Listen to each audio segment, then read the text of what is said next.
Yeah. Okay. For fuck's sake. It's always a fucking learning progress, dude. Like, you know about as well as anybody else, like working with tech, like you were just saying, the stuff we can do with it is fucking great. But once it goes wrong, like, what the fuck? Yeah, exactly. That's just life, though. Yeah. So so before we get into the nitty gritty of it, let's talk about like what you were doing there at Sister, because the product you put out that I've seen, the pictures wise, is fucking sick. Appreciate you. Yeah. So what was your gig that night at Sister? So actually, I was shooting under ABQ Live that night. I think I forget which night that was, but they usually have me bar hop sometimes from place to place downtown. And I forget if that was the night I did 6 locations or 4 locations. But if it was the 4 location, I went to Sister, FX, El Rey, and 401. Damn. And I think that was my first stop, because from Sister Bar, yeah, it was that night. So I went from Sister Bar to El Rey for this little show. And then I went down to 401. And then I ended the night at FX. And I just had to get I think 25 photos each place. So damn. Yeah, I was just kind of running in and out. I like the pressure though, because it's like you gotta go all out and then dip. Like, you can't really linger. So it's just I'll go from person to person and just ask them. And so I just saw you guys look cool. Like, you could kind of read people that wouldn't mind a photo type thing. So yeah, I just asked you guys, and then that's like how we met. So that was cool. It's really dope actually going out like that, because you meet, like, you'll never know who you meet. Like, there's so much opportunity by just talking to people. So it's like you never know who you're going to connect with. No, for real. That's a real thing, man. And I don't do anything near like as creative or like as social as what you do, but even just going out now after doing all this, like, yeah, the people you meet's fucking cool. Usually it's very cool. Yeah. Yeah, man. Well, I'm really excited to have you here. I'm seriously, I'm very excited to have you. I'm very happy you came down. We're starting way later than we planned, but no, it's good. I didn't plan anything for tonight. So it's straight. Yeah, I appreciate you coming down and bearing with us, man. Before we get into the rest of the pod, we're going to do a quick little ad spot about the people that help make this live stream possible for everybody. I'm proud to announce that the podcast is now officially sponsored by the fine people over at Chop Chili Company. Guys, this is some of the best chili you can get here in the state of New Mexico, and they are online as well as in stores. They can be found at Smith's, Albertsons, Sprouts, John Brooks, and Lowe's Corner Market. They have 3 amazing flavors that you see here, and they also have frozen green chili that you can get online. Go on over to the website, chopchilico.com, and get yourself some amazing chili today. We're back. Yeah, exactly. All right, we're back up. Audio's going. Camera, audio. I know, right? Fuck. Light, sound, action. So I've got a litany of questions for you. Let's start with, have you, because you're very expressive just by looking at you. Like, you're a very expressive person. I mean, you've got hours and hours of ink on you. You said this is like your darker sweatshirt, but it's brighter than anything that I fucking got, you know? And has the expressiveness, the creativity, has that always been a part of you? Is that something you developed as you grew up? Like, I feel like as I got older, it got more intense, but that's just because when you're younger, you don't really know who you are and you kind of find yourself. Because I went through a lot of different styles. Like, in elementary school, I was like somewhat normal, and then I kind of like got in the emo phase with the skinny jeans and long hair and all that crap. And then yeah, we were all there. Yeah, and then middle school, like towards the end, like 8th grade, I started wearing like triple XL clothes, like freaking pants down to my knees. Like, so I went from emo kid to like thug style. And then high school, I kind of like was both in a sense. And then like I did a couple of styles after that, and now I'm kind of like just so many styles into one. So it's like you just stirred up all these different styles and then came out me. So I'm kind of like just a bunch of different things combined, because I like exploring a lot of different things. I think you shouldn't really be closed off to one thing. In a lot of cases, you should be very open-minded with different styles and different perspectives in life in general. But So, and then another factor was that once I got more money, I could afford being more creative, because sometimes like other clothes are more expensive, or like you can't do certain things. So I grew up like very poor. So as I got more money, I was able to like advance more creatively with like, well, just like you wouldn't be able to afford this setup if it wasn't for money. So it's just like, as you get older, you get more money, you could be more like creative with your endeavors. And don't let it fool you, dude. This was not all me. I definitely had some help. So, but I feel that like the money aspect, it's interesting you bring that up, because that really does hold back a lot of people, I feel like. Yeah. I think it's money, and then I think it's also the environment you grow up in, right? I you could have all the money in the world, but if you don't have like not even like a encouraging environment, but at least one person telling you like, hey, you should explore what you're into. Good job. That goes a long way for a lot of, kids, preteens, adolescents, stuff like that.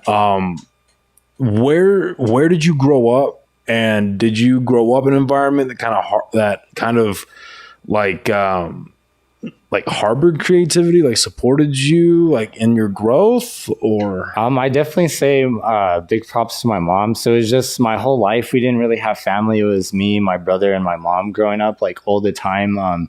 She would always try to like ask like family members for help, but like no one really helped us. Like even as far as back as me being, I think I was 1 year old and my brother's like 2.5 years. So he was like 3. And I think because I was born in North Carolina. My dad was on Fort Bragg, and then she left him and drove all the way back with me and my brother, like in a U-Haul, all the way back to New Mexico when I was like just born, like a couple of months after. And as far as back, like as that, she asked her mom if we could stay there. And after a couple days, like her mom literally kicked us out, and it was like us 2 babies and like her. And so like, a lot of it is a blur. There's a lot of shit like my mom doesn't tell me. Like I'll find out other things as I get older. I'm like, are you serious? Like that really happened? She's like, yeah, I didn't want to tell you when you're younger, because like it's like sad, like how like we grew up, and she didn't want us to like tell us that when we were younger, like what we went through, because obviously I don't remember like any of it as much. But going back to your question, she's always just let me and my brother like do our thing, as long as we're not being destructive or like hurting others. Like whatever we want to do, like she'd let us do. So I feel like that was a big thing growing up, is that she didn't really put a limit or a cap of like who we wanted to be, or she just wanted us to be successful and be who we are. So I feel like that's really where it started. So props to my mom for that. Yeah, no, that's a huge blessing, man. That's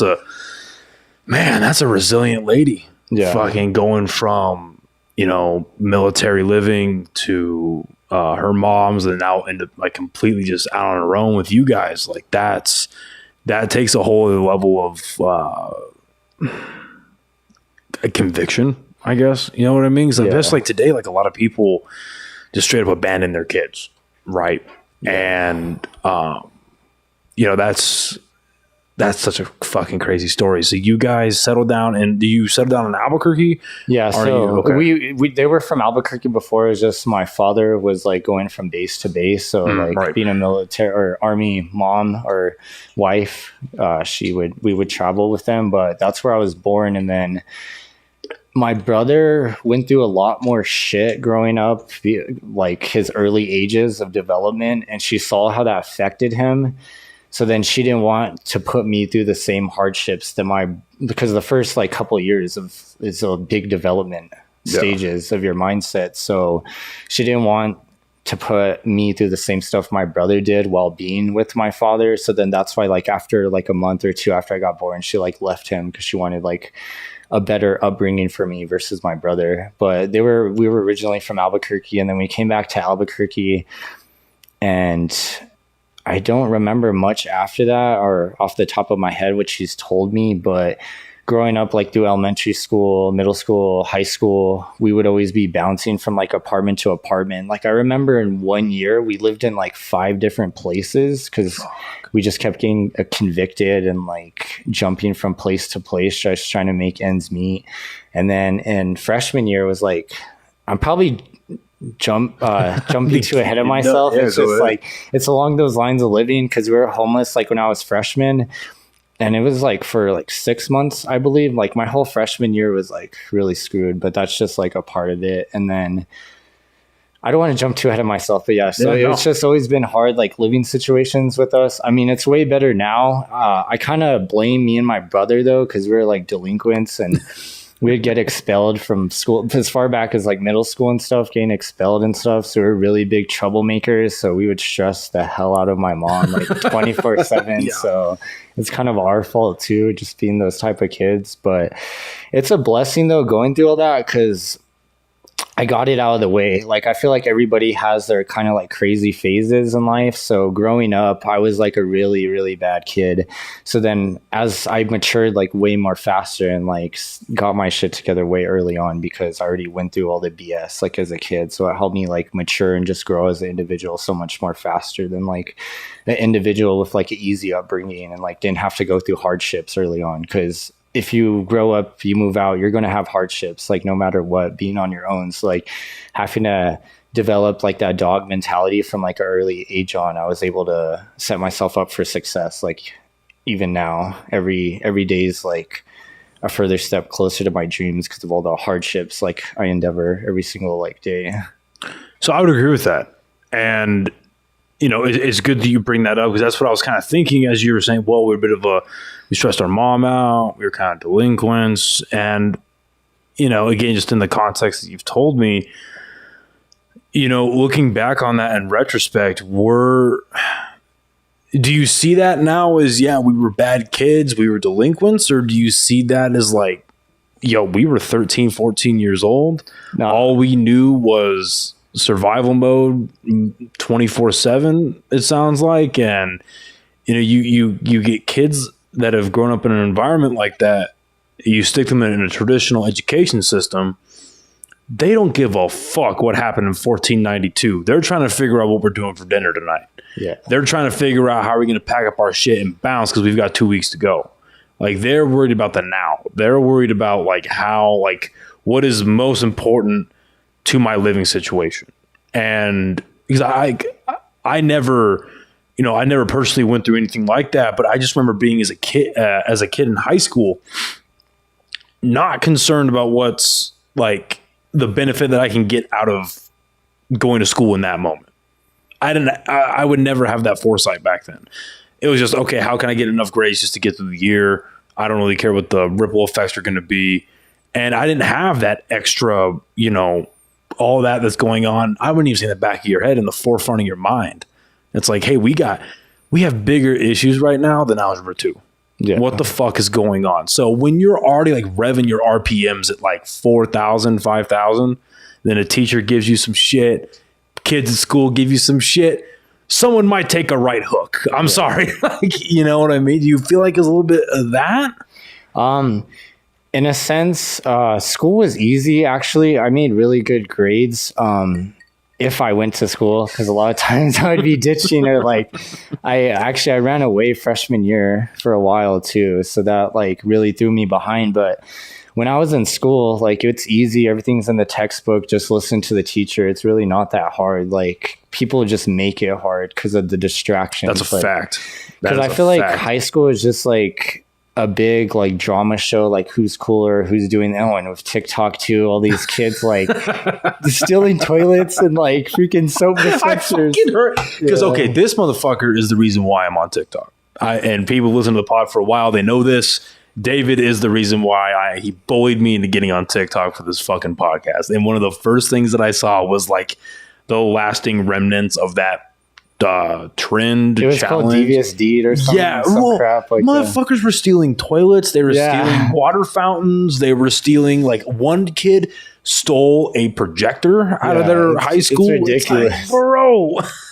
And I feel like social media is a big driving factor for like kids' mindsets nowadays. Yeah. And we're lucky. We're like some of the last generations to grow up without all that BS, because we were there in its alpha. You know what I mean? Like, it was just coming up. Like, I had a conversation with one of my old teachers. He randomly crossed my mind, so I called him up, and he was still at the school. It's like, oh shit, what's up, dude? Yeah. Real cool guy. We were having this conversation, I think on like Tuesday afternoon. Yeah, Tuesday. And he was talking about how, you know, my class, or like my generation that went through the school, we had smartphones, kind of. Like if you were one of the more well-off families, you had a smartphone. If you weren't, you still had like the Sidekick or the fucking Razor or whatever it was. I had the flip one. Yeah. The one that slid up with the keypad. Exactly. You thought you were the shit. That's what I had You too. had a keypad because that was huge because you didn't have to do 1, 2, 3, 4, 5. Yes. All that. The like, T9. Yeah, like this. Yep. Those smaller ones. And so like our generation going through was like you had social media, but you didn't. You kind of take it or leave it. Like it wasn't like a huge.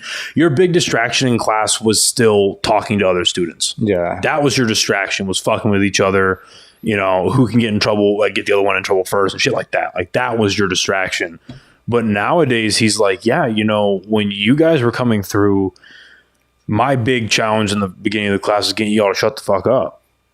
Yeah. My challenge now is getting them to look up from their phones because they're silent when they get into the classroom because they all just get to their seats, pop down. This is all they're doing. Yeah. It's just this number right here. So, you know, and it's funny though because then like kids in our generation that grew up with that stuff, and now that we're adults, if we're doing anything even relatively creative, we're having to relearn. So like just try to stay on the tidal wave of social media as it evolves. Yeah. You know what I mean? And it's just fucking absolutely crazy what's going on with all that.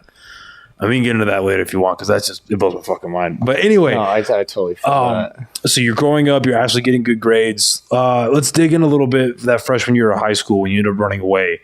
If you don't mind me asking, you know, what was like the catalyst for all that? How long were you out for? What was that experience like? See, I'll go over my high school days because it was only a year and a half. Because I got I won't jump ahead. I'll just say it's a year and a half, and then I went to college. Like I turned my life around. But so that I guess it started outside of 8th grade. After 8th grade, during the summer, I moved into Albuquerque High School District because I was bouncing around from a lot of schools. So I went to Albuquerque High at first, and freshman year I got like super into fitness and like developed like a body dysmorphia. So I would wake up at 3 a.m, work out for like 2 hours, go to school, and then go to football practice for like another couple hours, come home and like go to sleep. So I was just like, I was way too into like fitness, and like I was How old were skinny you at that point? I was 14 freshman year. Yeah. So I was just working out 24/7, and then I got to it, and I forget what was happening with my family. It was such a blur. All of freshman year was like I was like disassociated with life at that point. But I had like a mental breakdown. It was actually Halloween day. I went to go hang out with a friend for like the first time like that whole year because I was just so like into fitness and like being strict on myself and like getting good grades and like just super good tushu, like not talking to anybody, just keeping to myself. And then that happened on Halloween night. I think we smoked a bunch too and drank, and like I just like shut down. It like I flipped the switch and I was like, what am I doing with my life? Like why the hell am I trying so hard? Like nothing matters anymore. Like just totally, I got super depressed. And then I think a couple weeks after that I ran away just because I was tired of like just trying in life and I just wanted to give up, but I didn't want to kill myself. So I was like, I'll just run away then and start like a new life. So I like caught a train, the Roadrunner. I was supposed to like hitchhike to Colorado, but I ended up going to a family member's house. It was Algodones, like right outside Bernalillo. And so I was staying there for like a while, a couple weeks. And then I forget how, but my mom found out somehow. And one day she just showed up and like, I was like, oh fuck. Cause like I got too comfortable there. I never got to Colorado, which I guess is a blessing. I ended up just like hiding out in this spot. And then my mom found me,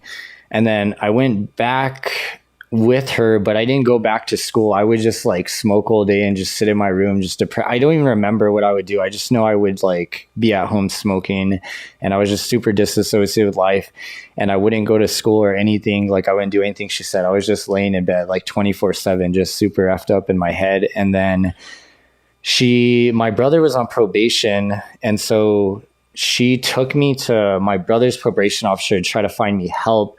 But then I had a warrant out for my arrest that I didn't know about. So they ran me through the system, and we were just chilling, talking to the probation officer, and these cops bust in, start reading my Miranda rights, and arrest me on the spot. I was like, what the fuck did I do? Like, I didn't do anything. And like, I thought my mom set me up. I was so pissed off. Like, what, like, why am I being arrested? I didn't do anything. And so I was in jail for like a couple of days, and then I got out through my mom. But probation kind of saved me because I had to stop drugs and all that stuff. Because I wasn't doing drugs. I was just smoking weed 24/7 and not doing anything with my life. What was the warrant for? Shoplifting, like when I was in middle school. So it had been years. But like I was saying, we would bounce from house to house all the time. So what I think happened is that they sent the court date to an address that we were no longer at. And so it never got forwarded to where I was currently living. So I guess the warrant was out from that because it was years prior. It was like, it was a shoplifting warrant from like Target. And so I got out, I got on probation.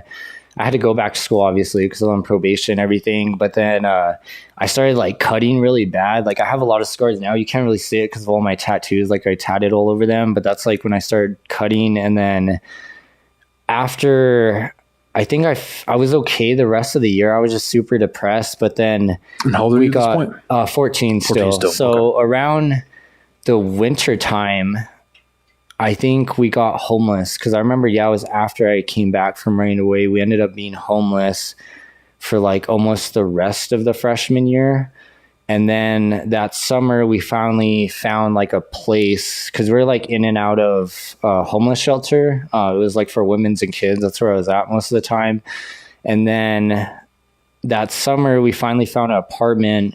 And then that's kind of where I like found myself again. Like I stopped smoking as much. I started working out again because I quit working out, and I kind of was like getting my mind right all summer long. And that's all I remember for that most part. And then sophomore year started. So can I pause you? Yeah, of course. Okay. So, because we've talked about it a lot in the podcast, and we've never actually had a guest on that's experienced it before. So I want to kind of dig in a little bit to that stint of time, if you don't mind, when you were homeless, because I've lived in Albuquerque my whole life. And I mean, I've been here my whole life. David, he's been here his whole life. No, I haven't. I thought you had. No. I thought you told me that. I grew up in Taos. Oh, that's okay. So New Mexico. Sorry. Yeah, New Mexico. So he's been in New Mexico. Like, we have two other roommates. They're off. One's a firefighter, one's an EMT. So they're off on shift right now. Oh, nice. But, you know, I'd say all of our friend groups, and like one or two people, are all born and bred in New Mexico.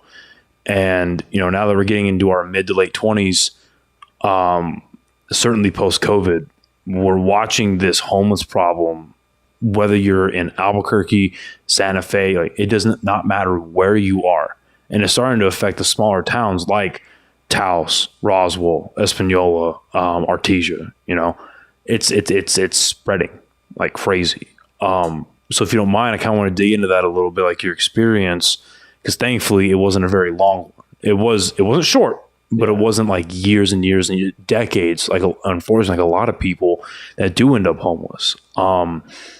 What led you guys to become homeless? Let's start there. Like what led that to, what led you guys to being homeless?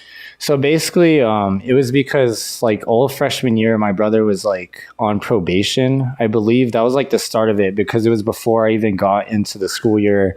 He was on probation that summer, and then I think he was on probation like for the rest of the year. So they mandated that he had to be supervised like all the time. So my mom, like we don't have any other family. Like I was saying, it was always just us three, like growing up all the time. And so there was no other one to supervise them. So she kept having to quit his job or her job to watch him. And then same thing with my probation. I'd be supervised because I was like suicidal in a sense. So then she got a job and then she had to quit it again to watch me. And so, like I said, me and my brother, like all through growing up, put my mom through so much hell. And that's like also what drives me to grind harder, because one day I want to like pay that all back to her by getting her house, buying her car, all that stuff. But in a sense, she kept having to quit her job. So we'd always get evicted. And that's why I was bouncing around from house to house too. Is because me and my brother would always get in a lot of trouble. And so we'd have to be watched. And there was no one else to watch us. So then... What about the family? If you don't mind me asking, what about the family member you ended up running away to for a couple of weeks? If you don't mind me asking, you know, who was that relative to you, and why was that no longer an option? So in a sense, like they wanted to help me, but they didn't want to help the family. Right, from afar, right. Yeah, so it was just because I came to them in a sense, but no one would ever come to help us. So it was just because I showed up. Right. But after that, after we got evicted from the last place, like she just said, we're just gonna have to move in a homeless shelter. Like I can't afford another place. And we left all our belongings. Like we couldn't order a storage unit or anything. So we had to start from scratch. So like I left all my gym equipment there, all our dressers, like our beds, literally everything. So we lost everything because we couldn't even, like she couldn't afford a storage unit place for any of it. So we got to the shelter, but the only thing that sucked was no one could be there during the day. And so my mom was going through, I forget what it's called, a hysterectomy or something. She just had very bad internal bleeding. So she would be like, well, the hysterectomy is what you have to get. It's what women get to remove like their uterus and stuff like that. Yeah, because something was wrong with her uterus. So she was like constantly like bleeding out. So she couldn't work. So she would try. So like during the day, she'd literally just be like hanging out in the car, just like parked outside of Walmart, like, and just having to run in and out like at the bathroom because she was bleeding so much, like literally like fucking almost dying. So, and then me and my brother would be at school, and then she'd come get us, and then we go to the homeless shelter, and that's just kind of like how life was. And there was no sort of anything even remotely resembling a healthcare option at the homeless shelter. Like there was nothing there. Like I said, I was very disassociated during this time. So there's not a whole lot I remember. I just know she's had a way stressful life more than me and my brother growing up. Like ever since she was a baby, she's like always had it like a really effed up lifestyle. And so it's just all this stress, like from her childhood, from her adulthood onto her kids, giving her that stress. She's always been like, her body's just under a lot of stress all the time, and like her mindset. So she's always just trying to push and push. And that's like what I adore about her, and kind of like where I got it from, is she never gives up. She's always trying to do more and more. But as far as long as the lines of like the healthcare thing, I think that they kept trying to help her. But that summer after my freshman year is when she got her surgery. It's just like, she couldn't get the surgery because there was so much other stuff going on. So she just kept thinking it would get better, but it came to the certain point that it wouldn't get better. So then that's where she finally decided just to like go on with the surgery. Okay, I see. So, all right. So back to, okay. So in the mornings, you guys go to school. She has to go to a parking lot and basically have a bathroom accessible to her throughout the day. Waits for you guys to get out of school, gets you back to the homeless shelter. Let's go from picking you up, getting to the homeless shelter. Are you, because again, I'm very ignorant to all of this. My only real exposure to it, outside of a couple of things that I've read and interviews that I've seen online with actively homeless people, is like, I remember in the movie Pursuit of Happiness with Will Smith, where him and his kid, they get in line, and there's only a certain amount of beds, and they cut the line off at whenever the beds are full, and they're like, hey, everyone else in line, basically you got to go find somewhere else to go. Was that the same for you guys at the women, or at the, because you said it was a homeless shelter specific for women and kids, right? Yeah. So she was able to reserve us like in advance. You have to submit for it. So before she was smart enough though, like to not like have us live in the minivan, you know what I mean? So she already knew we were going to be evicted and homeless. So she, in a sense, was proactive about it and submitted us into that shelter before. So then as soon as like we had to transition from that apartment to there, and so we were set, it was like kind of like a set living, and then you would have to reapply like every month, I believe. So as long as you're not making X amount of income, you could still live there in a sense. But we shared a room. So like the way this shelter worked, I'm sure everything's different. Like the one you're mentioning from Pursuit of Happiness, I believe there probably is one downtown like that. Cause like you're saying, the pandemic of homelessness is horrible. So yeah, there probably is one like that downtown. But the one we lived at was like in the Heights. But basically we shared a room. There was 3 beds, and we each slept in our own. And then there was like 3 shower bathrooms throughout the whole facility. So there was like 20 rooms and like 3 bathrooms with a shower. So like you would just take turns showering or using the bathroom in a sense. And we all just had our own room. And then there was a kitchen where they'd feed us like dinner. And then on the weekends, like breakfast, lunch, and dinner. Cause on the weekends you could be there all day. It was just during the weekdays you couldn't be there. Okay. But that's kind of like how that situation worked with living there. And did they, like during the weeks, they just shut down during the day, like lock the doors, no one goes in, that type of thing? Yeah. So we had to all be out by like a certain X amount of time, and then you could come back like at 4 p.m. or like 3 p.m. later in the day. It was just from like 8 to 3 or something like that. But I think it's in a sense because they didn't want you to be comfortable living there. Like it's to push you to go find a job or like go work in a sense like that. So well, I would imagine too that like, you know, that's a part of it. And then also just because of the budgetary reasons, you know, you don't have to keep the lights on. You have to pay workers to be there. And because I would imagine there were workers and staff and stuff like that there. So definitely. If you can cut out 40 hours a week of pay, that saves the facility a ton of money. I think there was still people there. That's when they would like clean the rooms and stuff, kind of like a hotel type style. Okay, that makes sense. So that's usually what they were doing, like while we were away. Interesting. Okay, so you guys are in that facility. You know, one of the stereotypes and one of the common conceptions about homelessness is it's always reduced down to alcohol, drugs, mental illness every single time. And I thought like that for a very long time until Rogan did an interview with the mayor of Austin. Really great episodes, only like an hour and a half. But they talk a lot about, because at the time, because of COVID, they were going through a huge homeless problem in Austin. And it never got to, because Austin's exploded, but it hasn't become, like, their homeless issue never got as bad as, like, really here, or even like places certain like LA, Chicago, stuff like that. But what they were talking about was, you know, it's not, most of these cases that they were experiencing, it's not actually mental illness, drug problems, alcohol problems, stuff like that. It's life issues and people that either cannot or choose not to react properly, or just the circumstances don't allow them to. And it's like they were talking about, okay, so you have your standard family of three, a mom, dad, and a kid. Dad has a stable job, relying on that. Mom's able to stay home, whatever. They have a small savings. They have a car, small house, apartment, whatever it is. Dad gets laid off, either can't get unemployment or the unemployment is very low, can't get another job. And then it's like, oh shit, okay, medical issue comes up. $500 car bill comes up on top of the payment they're already making, right? Yeah. And it's a bill that if they don't do this, the car doesn't work. So now, even if you want to go get another job, you can't. Wife can't get another job because they don't have transport. Then it's like, okay, a medical bill comes up. Okay, a housing issue comes up if they own their house.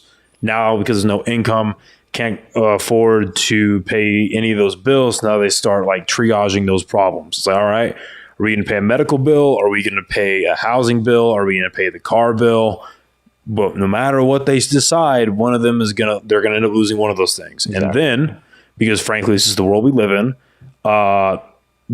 statistically speaking, the woman in the situation has more options than the man, whether that's finding a friend to live with, whether that's finding another partner, whether that's going back with their family. Because statistically, women have better connections with their family than men. So the wife can end up leaving the husband, going to live with their mom, their sister, a new boyfriend, whatever the fuck it is, to get themselves out of that situation. So at the end of the day, you know, those moms, a lot like your mom, want to keep their kids fed and housed. And they'll do just about anything to do that, to get that accomplished. So they go out and do that. Now the guy's on his own. No, and even provided that they make it, right? So they don't get to be homeless, thankfully. But now you still got the guy. Now he's divorced. Now he has no house. He has no car. Maybe he had the medical issue, whatever it is. Even if he doesn't get into alcohol and drugs, homeless. Exactly. And it's this like tumbling, you know, this domino effect of issues. And yeah, you and your brother were getting into trouble and so on and so forth, but you know, it wasn't like, at least from what you're telling me, it wasn't like there was a hard meth, heroin, booze addiction at the center of all this. It was life fucking happens. Exactly. And that's what led you into that situation. So you're in that situation for, you said 6 months, that's that back half of freshman. Yeah. So what ended up pulling you guys out of the homeless situation and back into did you go directly into a proper housing?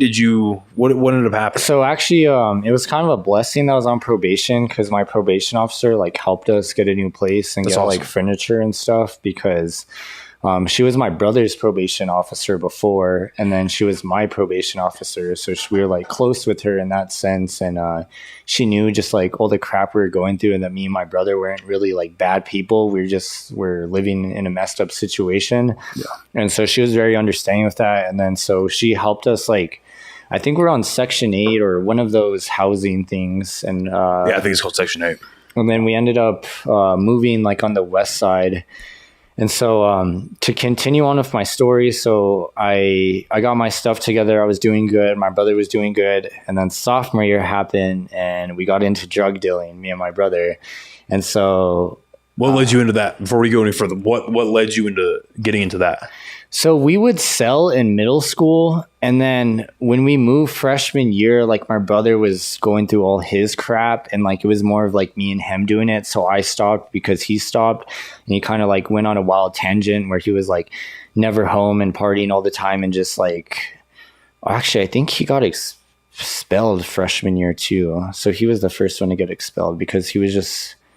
He didn't want to go to... He kind of had a breakdown like I did, which is funny because he was making straight A's, like doing really good in school. And one day he just switched. He's like, why the hell am I doing this? Like, I'm not happy with my life, like being the good kid anymore. Like, I want to have fun. Like, I'm tired of like following the rules and just like living in this like operation of a life. And so the grass is always greener on the other side. Yeah. So, we were drug dealing like early on from like middle school, but it was nothing as huge as sophomore year. Because sophomore year, I like... started getting into it, and he helped me, and then just it happened so fast because I have like a very strong mindset where if I'm going to do something, I'm going to go all out. I'm not going to like half-ass it. So we started sophomore year, drug dealing here and there, just getting in normal trouble, nothing serious, just normal kid stuff. And then after winter break, that's like when everything went down that year. Like that year was really rough. So after winter break, a couple weeks passed. This is like January. I think I get expelled in February because they kept catching on to me because I was stupid. I would like... During lunch, I'd be in and out of so many people's cars. I'd be like in and out of the bathroom doing it like throughout the day. The administration is starting to see your movement pattern. That's where most of my business was. And what's funny is that's why I went to school, is because all my customers are at school. So I literally have like a couple ounces in my backpack in little baggies, and I just be in and out of the bathroom. Like through each period, they're like, why is this kid always going to different bathrooms? And I had codes. So there was like... This guy's got the worst IBS we have ever fucking heard of. Exactly. So each bathroom, like I had a name for, I was like, meet me at the because it was Albuquerque Bulldog. So I was like, meet me at the Bulldog, or like meet me at this so-and-so bathroom. So I had code names for each bathroom. And then like certain spots of the parking lot, I was like, park in slot A. Like I had different names for like different parts of the parking lot. So I was very business minded with everything, like code and shit. And I even had like a second phone where I do all my business on. And fucking burner phone at what, the age 16 you had a burner? I was 15. 15? At this time, because I my birthday is in May. So then I turned 15 like right before sophomore year. And then my brother was drug dealing at his, because he went to a separate school because he got expelled from like APS. So then he started going to charter schools. And then so I was in APS, still at Albuquerque High.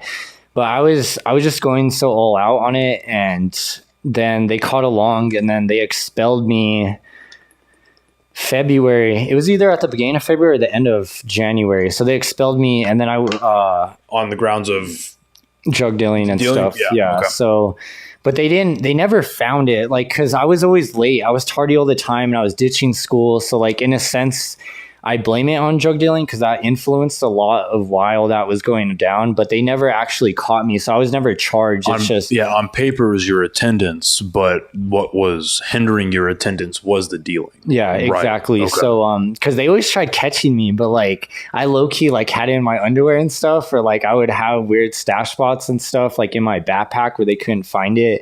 And so I never actually got caught. So I never got charged or anything like that. Thank God, because that would have been a big like felony with how much stuff I had. So anyway, and so I was also doing pills too. So I was like, I selling ecstasy and Molly because I met this dude, and he's like kind of the one who brought me onto it. So I had like a mentor with drug dealing. My brother didn't. My brother was kind of like under me with the drug dealing because I had like... You were a part of a fucking pyramid scheme of weed, weren't you? Pretty much. And so Anyway, so I got expelled from APS. And then I went to a charter school. In less than like not even 2 months, I got expelled from charter school for selling for the same exact thing. But that time it was selling because someone snitched on me, because charter schools are small. There's like 100 kids there. Which one did you go to? Just out of curiosity. Health Leadership High School. It's right in front of the airport, like on Yale and Gibson. Oh shit! There's so many charter schools because my brother went to DATA. Have you heard of that one? Digital Arts Fuck Academy? yeah, dude! Dom went to that. Yeah. Okay, so was that the one that's like in a strip mall? Yeah, it's right across from the cemetery. I think it's like Manal and I-25. Maybe that's not the one I'm thinking about. No, Data. Okay, so I had a different friend who went to that, but our a mutual friend of ours went to this like private charter school thing that was in a strip mall over by Taylor Ranch. Okay, that's a different one. Yeah, it was over in Taylor Ranch, and it's shut down now. Like I guess the principal was like stealing all the fucking money, and I bet, and I guess they actually caught him like blowing it all. I think it like something stupid like knockouts or some shit. I wouldn't doubt it. Yeah, because it's like kind of like a private council, your private income. Oh, like yeah. APS is all Albuquerque tax money, but like charter schools are like it's a business. operated. It's a legitimate business, right? Yeah. Well, legitimate, but it's a fucking business there to make money, right? Exactly. So yeah, he went to DATA, and so I got expelled from APS, and then I got expelled from that charter school for drug dealing, and then we got expelled the same week, believe it or not. When I got expelled from my charter school, a couple days after, he got expelled from his charter school. And my mom just broke down. She's like, what the fuck is happening with my kids? And when they called her, I wasn't with her, but she told me the story. Like when they called her that he was expelled, she's like, you got to be fucking kidding me. Like my other kid just got expelled like 2 days ago. And now this other kid, my other son's being expelled. So like, it was for drug dealing again. And I felt so bad for my brother because he was a senior. So he had to finish high school doing online classes, and they wouldn't even let him go to the ceremony just because of the circumstances. So he was only like a couple months away from graduating. He got expelled, but they worked something out where he could still get his diploma just because it was like so close to the end of the year. Yeah. And so after that, I was into fitness again, working out like 6 days a week. And so, all I was doing after I got expelled was working out and selling drugs. That was like my life, and then going out like occasionally with friends. But I was never like a party person at all. Like my whole life, I would never like go clubbing or go partying or like any of that stuff. It was usually just like friendly interactions with like a homie just at a house, or like driving around, go to a spot somewhere. So, and then in May 20th was the day like my life changed for eternity. So I got expelled in March, I think, or it was April. And then May 20th, I got shot, in my stomach, and that like completely changed my life around. It was just a drug deal gone bad. Like I got set up, and so I got shot, and I could go over the story briefly, but basically like, I was laying there like dying, and I was debating whether to call the cops or not because of how fucked up my life has been and I'm 15. No, I turned 16 at that point because my birthday's in May. So it was a week after my birthday. I just turned 16. I'm laying there like fucking bleeding out. And I'm looking up at the sky. I'm like I have to save myself at that point because everyone like scattered, you know what I mean? I'm laying there like fucking bleeding out. And I remember like questioning whether to save my life or not. And I was like, I thought about it, and something just told me, like, I like automatically, like, I don't even really remember much of like pursuing it, but like, I like automatically just dialed 911 and like told him like, I'm shot, like I'm here, can you come save me type shit. And I remember like 2 cops rolled up with like AR-15s. It took them a while to get to me though, because it was obviously like a secretive spot. And so they rolled up, and the recollection of that night is that they put me on the stretcher, and you know how they say you see the light like when you're dying? It was real in a sense to me, but I think it's just because of the back of the ambulance is super bright. You have all the lights in the back of the ambulance. So like, I feel like that was me seeing the light. Like I died a little bit, but I don't think I actually saw the light. It was just the lights in the ambulance. But I just remember the drive over there, like them putting a bunch of needles and shit, trying to analyze me. And then the last thing I remember is getting out of the ambulance, and like I was freezing. I was like shaking because obviously they have to strip all your clothes down when you get back in the ambulance. And so I just remember going down the hallway throwing up, and like it kind of reminded me of like Grey's Anatomy type shit, like those shows where you have like 20 doctors around you willing it in. It was kind of like out of a movie type shit. So, and then I'm pretty sure what do you call it when they make you pass out or whatever? They inject you with some stuff. So I just passed out. They put you under general anesthesia? Yeah, something like that. Because all I remember is going down the hall, all these doctors like yelling at each other, trying to like save my life. And then I just remember waking up in the ICU with like all these tubes. Like I'm literally like cuffed to the bed so I don't rip out anything because I'm not conscious. You know what I mean? So that's what they have to do with patients when you have so much stuff going on. They tie you down to the bed because they don't want you to like scratch something or like pull something out because you're not conscious. You're under all these medications and stuff. So you're not really there.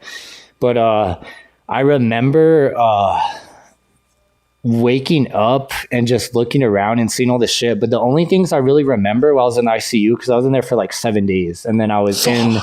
Do you remember if there was an exit wound when you got shot? Yeah, so it was right by my spine. So I could have been like paralyzed, and I had like spine nerve damage. I had weird tingling sensations for like a couple months after that when I'd lay down and stuff, just because it was so close to my nerves. I could probably show you later, but yeah, it's like right back here. Well, that's what I was thinking. Like, okay, well, he got shot in the gut. Where's he going to exit? This guy, yeah, so how close did he get to fucking being paralyzed? And I have the documentation too, because they had to remove my gallbladder. It hit my kidney. It hit my colon. It hit like all kinds of shit, right? So I was like super fucked. That's why I was in ICU for 7 days, because you get shot in the arm, it's your arm. But like you get shot in your stomach, like you have so many vital organs and like so many things going on in your core area of your body. And so the recollections I remember is I would wake up, and the most thing I remember is waking up and seeing my mom, and like I started crying because I just felt so fucking bad that like all the shit I put her through up until that point. And I remember I kept trying to say sorry to her, but I had a tube in my mouth. I couldn't speak, and I just kept trying to say I'm sorry. And like I just remember crying and like telling her that. And then I would wake up, see like my brother, wake up, see someone else, like, because at that point, like my mom's mom came and my mom's sister came because she was kind of talking to them around that time. So I just remember waking up and like seeing a family member and then passing back out. Jesus. And then I had to learn how to walk again and all that shit. And like I was just like super skinny too, because I couldn't eat for like a week and a half, and they were like doing the sponge water on my mouth because I couldn't even drink water for like the same amount of time or something like that. And I'll just say it now. So like, you know what an ostomy bag is? This is where you shit into a bag, right? Yeah. So I was on that for 6 months. So I had to go. Yeah. It was the most like. I was going to say, because you said you got shot in the colon. Yeah. So or at least it hit your colon. Yeah. So it fucked up my colon. And I have like the scar right here too. But I had to temporarily be on it for 6 months. And that was like super degrading. Like I was super insecure. It was like the worst time of my life. Like I didn't want to see anyone, just because I didn't want anyone to know like what I was going through with that. And so like that. How do you adjust your life to that? Because that's not a very common thing that people go through. Like, so how do you adjust to that? It's just like life. You adjust to anything in life. Like if life fucking throws you down, you just have to get back up and keep walking. So I just had to learn how to like clean it and like deal with it. And okay, well, so the positive out of all that though is, so I got out of the hospital. I was supposed to go to summer school that summer and like catch up on high school. But I was like, fuck this, like fuck high school. It's all bullshit. Like I'm just going to get into more shit. Like I don't trust myself going back. So then I decided to get my GED in July. I got shot in May. So I got my GED in July, and then I started going to college in September. So I totally turned my life around. Like I want to be a better person, like get my shit straight, like go to college, get a good job, all that. So from 16 to 17, I went to fall and spring term. So during the fall term though, I had that ostomy bag like the whole time. And I went for exercise science because I've always been a fitness like my whole life. So I wanted to be like a trainer and like. So you're going to CNN at this point? Yeah, CNN, okay. Full-time student. And I was on the dean's list. I got 3.71 GPA. I was like super good in school again. Like I said, school isn't hard at all. It's just. So I want to hear the rest of this, but I do kind of want to go back. So you get out of the hospital, you're shit in a bag. Yeah. You're learning how to walk again. Your life was literally inches away from either A, being half of what it was, doing paralyzation, or it was almost over if you didn't call the cops, right? Yeah. So you're getting out of the hospital because obviously, yes, you decided to get your GED. You realize high school is not a good environment for you. You get your GED and you're going to college. In making those decisions, like maybe it was a religious experience for you. Maybe it was a come to Jesus moment, or what thoughts were you having and the time, like looking back on it, what thoughts were you having where it's like, okay, my life almost, because again, you're not even 18 yet. Yeah, I just turned 16. Yeah, so your brain is not even close to being fully formed. You're figuring out, like any normal 15, 16-year-old at that point is figuring out how their dick works. Yeah. Like you are not even anywhere close to being a self-sustaining adult. So you have this life-changing event. What was your thought process? And like, all right, I've got to get my shit together now, or it's not going to get any better. And I know what it looks like when it gets worse. Like what was that thought process? So it was a blessing because like down the path I was going, I was either going to be in prison for life or I was going to get killed. Like I knew, like I was mature enough to know that like the lifestyle I was living was like not ideal at all. It's just like I was drug dealing before I could even work, you know what I mean? So like I guess I could have got a job if I was older to make my money, but like when I started dealing, it was in middle school and then it just got really bad when I turned 15. So I mean, I guess I could have worked, but I was already in that bad lifestyle. It was just like right there and open to me to get into. So I decided to pursue that. But it was a blessing to get shot at a young age that I did, because I could have still been like going down that path today, because I was like going in it so fast, like from 1 ounce, 2 ounce, 1 pound, 2 pound, 3 pounds. Like I was just getting way out of hand very quickly. So at the rate that I was going, I definitely would have got killed or like been arrested and went to prison. So like, it sucks to say, but in a way, I'm like glad I got shot. I'm glad that's like the decision God made for me. And that's like why I got a second chance at life. And that's why I kind of saw life completely differently. Like life is so valuable. And I have another life death experience at 19. I got ran over and like broke a bunch of bones. So we'll get into that later. Like I said, life is pretty wild, but I had 2 new death experiences. Yeah, life is kind of wild, dude. Yeah, but Jesus. So anyway, so that was like a second chance at life. So I wanted to renew myself. And that's kind of like after getting shot, I came up with Unyk Nyko, that name, because I wanted to be a unique person. And like I feel like I always was unique, but like after getting shot, like it made me realize who I was and what I want to do with my life and like the person that I am, because I couldn't do anything. Like I was just going to college and then coming home. Like I would work out still, just because like I was honestly working out helped me while I was drug dealing, because when I got shot, like they said, oh, you're very healthy. Like you eat good, you work out a lot. Like it's going to be a speedy recovery. So like, that's what helped me recover so quickly, is because I was already. That is something people need to hear. Yeah, exactly. That is great that they could articulate that to you. Because you never know what, hey, what's in the camera. Eat healthy, work out. It'll save you in the long run. Because like tomorrow you might get in a car wreck and your body's fucked. And like, well, let's be real. It's Albuquerque. Tomorrow you could get shot. Exactly. That is a real, you don't have to be doing drugs. You don't have to be about that life to get shot here in Albuquerque. You can be at the wrong place at the wrong time. And I think that's a very good message people need to hear. Like, you don't have to be eating right, training just to look good, to be an athlete, to whatever it is. Like, that is how you maintain your body. Exactly. Fueling it properly, putting it. Now, I also understand that I've been drinking scotch for the last 30 minutes, but guess what? That's my vice. Yeah. Scotch and tobacco. But, you know, keeping a good diet, keeping a good workout routine, it can literally save your life. Well, like you just explained. Even with getting older too, like as you get older, that shit's going to catch up to you, because people are like, oh, I feel fine. Like genetically people are blessed with great bodies. But if you're born with a great body, you still need to take care of yourself, because like you maintain it. Yeah, it's not just about looks. It's about health and being proactive with your lifestyle early on, because as you get older, it's definitely going to get harder into, because your body is breaking down. Like you're getting older, your joints, your muscles are not as strong as you can, and you have to develop that foundation, because you can't just get into workout one day when you're 30 and like just have a beautiful foundation. Like it's going to take years and months and all that stuff to really build yourself up to make that a habit of, and it's doable. Like anything in life is doable. It's never too late to start working out. It's never too late to start eating healthy. If you want to go be a pilot at 30, like nothing's stopping you like in life. So, but being healthy is definitely a benefit in the long run, because you still look good.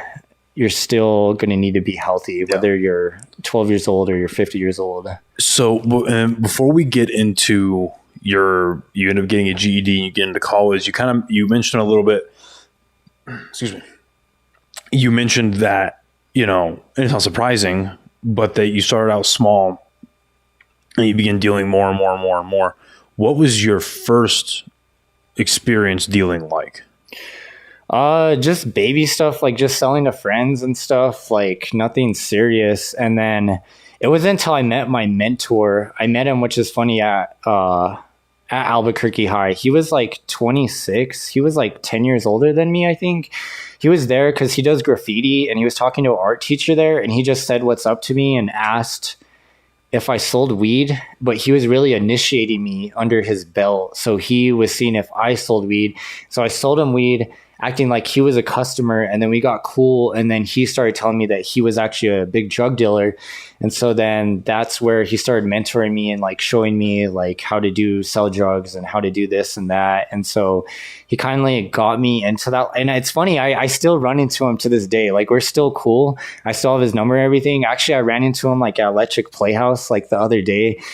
He's doing way better now too, which is cool because he's in real estate. Like he's trying to build his own business. Like me and him both got out of the game, thank God. Because when I got out of the game after I got shot, I kept telling him like, man, you should really think about getting out of the game. Like I don't want you to get shot either. I don't want you to go to president. Like you're my day one homie. Like you taught me all this, but like for your best, or both our best interest in mind, like use this as like a lesson, like what I went through. Like I don't want you going through that same shit. But kind of back to your question, that's kind of how it started, was just selling to friends. And then I met him, and he was kind of just opened the doors for me to that whole lifestyle. And that's kind of like just how it escalated so quickly, because I had that mentor and I had someone above me to kind of show me how to gravitate more towards that lifestyle. So what I'm curious about socially in this situation is, so you become friends with someone, he's showing you how to do these illegal activities. These illegal activities get you shot. If you don't mind me asking, what inside you thought, okay, yeah, I'm going to get out of doing this lifestyle, but I still want to be friends with this person? Did you ever have that thought where it was like a lot of people, like, when they have a traumatic experience like that, they're looking for, okay, how did this happen? Why did this happen? Where did this come from? Like, could I have prevented this? Oh, I should never fucking did this in the first place. And did you ever think that, did it ever like cross your mind as like, oh fuck, well, I'm going to get out of this. I'm not going to talk to anyone that's associated with this. Like, did that ever thought cross your mind? Or like, what was it that kept that friendship that you wanted to keep? What was it in you that wanted to keep having that friendship going, I guess is what I'm asking. Well, basically, so I never had a dad growing up, so I saw him as a male figure because like he was 10 years older than me, right? So he actually got me into healthy stuff too. Like, believe it or not, he worked out too. Like, he ate organically. Like, he had his own apartment. Like, he was a good dude. And that's like, all right, so here's how you deal, but then also here's how you hit your macros, bro. Yeah, exactly. So we were very alike with that because we were very healthy people. Christ. And he would eat organic food all the time. And like, we'd go to Whole Foods with our drug buddy and we'd be like buying organic stuff. You hear that, you fucks up in Tanawan? Yeah. You're not that special. Yeah. We can go up there too, bitch. Yeah, exactly. And it's funny because they would always watch us because the way we dressed and looked, they thought we were going to steal. And we're blowing like $300 on organic food, like with our drug buddies. Okay, so you're like 15 at this point, right? 15, 16. How tatted up were you at that point? How tatted up were you at that point? Oh, I just didn't start till 19. No shit. So okay. That's a whole other story though. Yeah. Okay. So you move on. That's fucking hilarious, dude. Fucking Whole Foods. Yeah. So, so you go and you're out of the hospital, you're recovering, you get your GED, and then you get into CNM. What made you, so you're course correcting, obviously. What was college obvious to you, or like was it always something you wanted to do? It was like, well, people have their shit together, go to college, so I'm gonna go to college. Well, I was into fitness like early growing up. Like I did basketball, soccer, football, and my mom was into fitness too. So she had like a couple like little bit of equipment at home that like I would use. And then working out, honestly, it was kind of for me and my homies. Like growing up, we wanted girls, so we're like, we need a 6-pack and muscles. Right. So like we would work out, and that's kind of like how it started too. But I was always like very into fitness and like I wanted to help other people like be healthier and like show them the right way, because I've been researching fitness like since I was like 14, so I know a lot about like everything. And actually I have my own home gym now that I've spent like over 10 grand on. So I have like, it's called a G6, I forget, but it's like a Smith machine, cables on each side, and a squat rack and a pull-up bar, and you could attach a leg press, you could attach dip bars, you could attach all this shit to it. Can you fucking find this, please? I forget. What's the brand called? Just look up G6. Like home gym? Yeah, home gym. No shit. Fuck, I forget the brand. Taurus? What, so let me see. I'll put it up there. Oh, okay. We're looking up the workout equipment here, folks. That's so you can do a whole lot of different shit on this thing. Yeah, and that's actually the best. I did so much research, so actually it's good for. Oh, it won't be Amazon. But is that kind of what it is? No, No, because he's talking about how you can like attach a leg press to it and It's not shit. leg press. no. Watch. Just look up G6. Yeah, let's see. Home That shit's 3G. cable machine or something like that. Fuck, I wish I knew what it was called, because yeah, it's really dope, and I did a lot of research for it, but this was like a year ago, so I really do not remember. But Oh, I think it's this one. yes, that's what I bought. Yeah, 4K. Oh shit! Yeah, and it's funny because it's a G6, but yeah, Force USA, exactly. But that's exactly the machine I have. See, so I want it. go watch, scroll down to the attachments and everything like that. Oh, It's more down. Those are the upgrades, but look up. Oh, keep scrolling down because they'll say everything that it comes with. So that's like what it is, and then Oh shit! it literally has everything though. So it's like a all-in-one thing because I even have all your bumper plates on the sides there and everything. But yeah, it's an all-in-one trainer, literally. And like you buy it and it comes with literally like everything. So you don't have to buy any extra stuff. Whoa! Go up. So you Okay, dip so the the shit- Smith machine is this on the live stream too? Okay, so the Smith machine station is rated up to 772 pounds and includes a fixed barbell for use with Olympic weight. No shit. So all I had to buy was a barbell and that was it. It came with like everything else. Right. And a barbell for the squat rack because the Smith machine is already attached. Right. That bar for it. Right. Yeah. You somebody just want to do deadlifts, some free weight squats or barbell squat, I guess. Yeah, there's No literally everything. fucking And it comes with all the attachments too, all the pulley cables and everything. So it's a definitely all-in-one. And like I said, I did hella research. And there's different types of ones too, because there's like G9, G12, and there's like, well, actually scroll up. Go to shop now. I saw that watch. It was like a G12. The G12 like has everything in it. What's a G20? More. Oh shit. Yeah, see, that What one's $6 the grand. Fuck. So that one's like has way more to it. Just being one person though, like I live in a small ass, well not a small ass, but I live in a apartment, so it's not like I could get that big of a one. So the G6, the one that I got, was like super ideal. The fact that G6 fits in an apartment is kind of mind blowing to me. Yeah, and like that's how it's always been. My living room has always been a gym, so I don't watch TV, no Netflix, no video games. Like I don't really have an entertainment center, so my living room has always just been a space for like a gym, and I've slowly just been like leading up to that point to like. Bet your neighbors love you, huh? Fucking slamming those weights around. Well, you know what's funny is I'm blessed in a way because my neighbors are like crackheads, like literal crackheads. Like I know they do crack because they've talked to me a couple times and they're twitchy and just the way they look, you know they do crack. You know what I mean? So like they have their bullshit and I have my bullshit, so we don't even care about each other. Like they're gonna do their stuff. I'm They gonna do smoke mine. crack. I get jacked. I don't know what the fucking issue is Hey, here. that's a good motto. Don't smoke crack, get jacked. I like that. Holy shit. All right. So you go to college, doing exercise science. When do you start? Because this is at 16. You're going to C&M. When do you start? Because I'd imagine you moved out before you start your brand, right? Yeah. So I was living on my own at that point. And so I'm trying to find a video of my gym.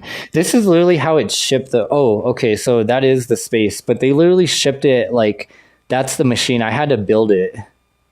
But it came in literally like a crate, like on a semi truck. They delivered it in a freaking semi truck. That's like, and they just gave you the fucking pallet. Yeah, and I had to carry it. Well, I lived with my ex-girlfriend at the time, so she helped me build it. Thank God, because there was no way I would have built out on my own. But watch here. I think I have the video of the semi truck. Yeah, see. That's killer. That's like how I got delivered. That's when you know you're flexing, when your gym equipment comes on a semi truck, like in a little ass like complex. That's hilarious. So what? I'm always curious about this. So what encouraged you to start building the home gym stuff rather than just going to a gym in general? Growing up, I was too. Well, it's funny because it started. Man, I wish I have it somewhere, a video of like the completed setup, because it came out super nice. But it mainly came from being too young to be in a gym, like, and then not having money to go to the gym. So like from early on, like as far as 14, I was buying equipment from like Walmart and then the fitness superstore. So as I got older, I just got super comfortable with having a home gym and like not needing to go anywhere, because, you know, you hear the stories of like, oh, he took my equipment, or like, I like that I could use the bathroom in the middle of working out, or like I could blast my own music as loud as I want. Like I could go from this machine to this machine, like supersetting, and like no one's going to take my equipment. So I kind of just got comfortable with it. Like, I've honestly never been to a commercial gym to this day. I'm slowly trying to like link up with homies to go, because I want to film content. That's like mainly want to go and like create like some cool gym reels. That's like what I want to go do. And there are benefits to commercial gyms. Well, there's pros and cons to everything in life, but it's mainly just because I got super comfortable from working out from home, and it's just super convenient. So that's kind of like why I stayed during that, because I got my office, my computer set up right there. I got my gym, my shower, my bed. Like I don't have to go anywhere. Like and what's nice is like if I get a business call while I'm working out, I could just hop on my computer real quick if they need something urgent, or like go over something quick. Like I don't have to like be like, wait, I got to go home. Or like when I'm exporting a video, I could keep an eye on it while it's exporting while I'm like working out, just in case something happens. I like just keep an eye on it. So everything's like in one place for me. Yeah. I mean, dude, that's the setup right there, especially being an entrepreneur, having your own business. Like, why the fuck not? Yeah. That's awesome, man. Good. I mean, that's one of my goals, get so fucking rich I have a home gym. Yeah. Oh yeah. Have a state-of-the-art home gym and be rich enough to do steroids safely. That is the goal. Getting there. So you are going, so when do you move out for the first time on your own? Or like, when are you on your own during this college period? And what was that like being independent at such a young age? So, well, I didn't move out till I was like 18. Okay. I was in college for spring and fall, or fall and spring. And then I didn't have a car, and I just turned 17 at the end of spring. And so I was like, I need a car. I'm not getting paid because I'm going to college. I had tuition money, but that wasn't enough. And I wanted to move out when I was 18. So I was like, damn, I need to get my racks up. And like, my mom has a master's degree, but she never used it her whole life. So Whoa. What was her master's degree? Family studies or something like that. Or actually, was it bachelor or master's? A degree, though. I don't want to discredit her, so I'm going to say master's, because if I say bachelor's, I feel like that's like dishonoring her. Yeah. But so she has a college degree. Yeah, but she never used it, and I feel like a lot of people in life will get a degree, and like when you get jobs, they don't even care enough to check your credentials anymore. So like they hardly ever, especially now in post-COVID, where everyone's just like, I would say in the sub $25 an hour range, everyone's hiring everybody. Yeah. So yeah, if you have a degree, if you don't have a degree, are you smart enough to be teachable? Exactly. Like, I think that is the most marketable skill? How teachable are you? Because if you could teach anyone to do just about damn near any of your job, especially like in an office. Yeah. You know? But so my mom never used her degree, and I was turned 17 at that point. I'm like, I don't want to waste all these. Well, which is dope is I could have had associate's degree by the age of 18. Like that one movie where that kid goes to college or something and he's like super young. Good Will Hunting. Something like that. Yeah. So I was like, I could have gone down that path. But I was like, I'm only 17. I don't know if this is really what I want to do in my life. And I kind of just jumped into it because I didn't want to go back to high school. And that's like what I set my mind on. But I was like, I'm only 17. Like I still like need to explore the world and explore myself. And like from an age early on, like as far back as elementary school, I always wanted to be a musician and I always wanted to do my own clothing brand. Those are like always my life goals growing up in life. And so I became a musician at 19, but that's later on. And then 20 is like when I started my clothing brand and my company and all that. So at that point at 17, I got my first job at Wendy's and I fell in love with the money because I was like, damn, this is nice. I don't have to worry about getting shot. I don't have to worry about getting killed. I just cook fries and burgers and I'm chilling. Like, this is so cool. Like getting paid like as a civilian, because before I was only making money drug dealing and it was stressful every day. Every time you're out to do a deal, you're like, am I going to get shot? Am I going to get set up? Am I going to get arrested? Like, I don't live that lifestyle. It's horrible. Get a job, do right.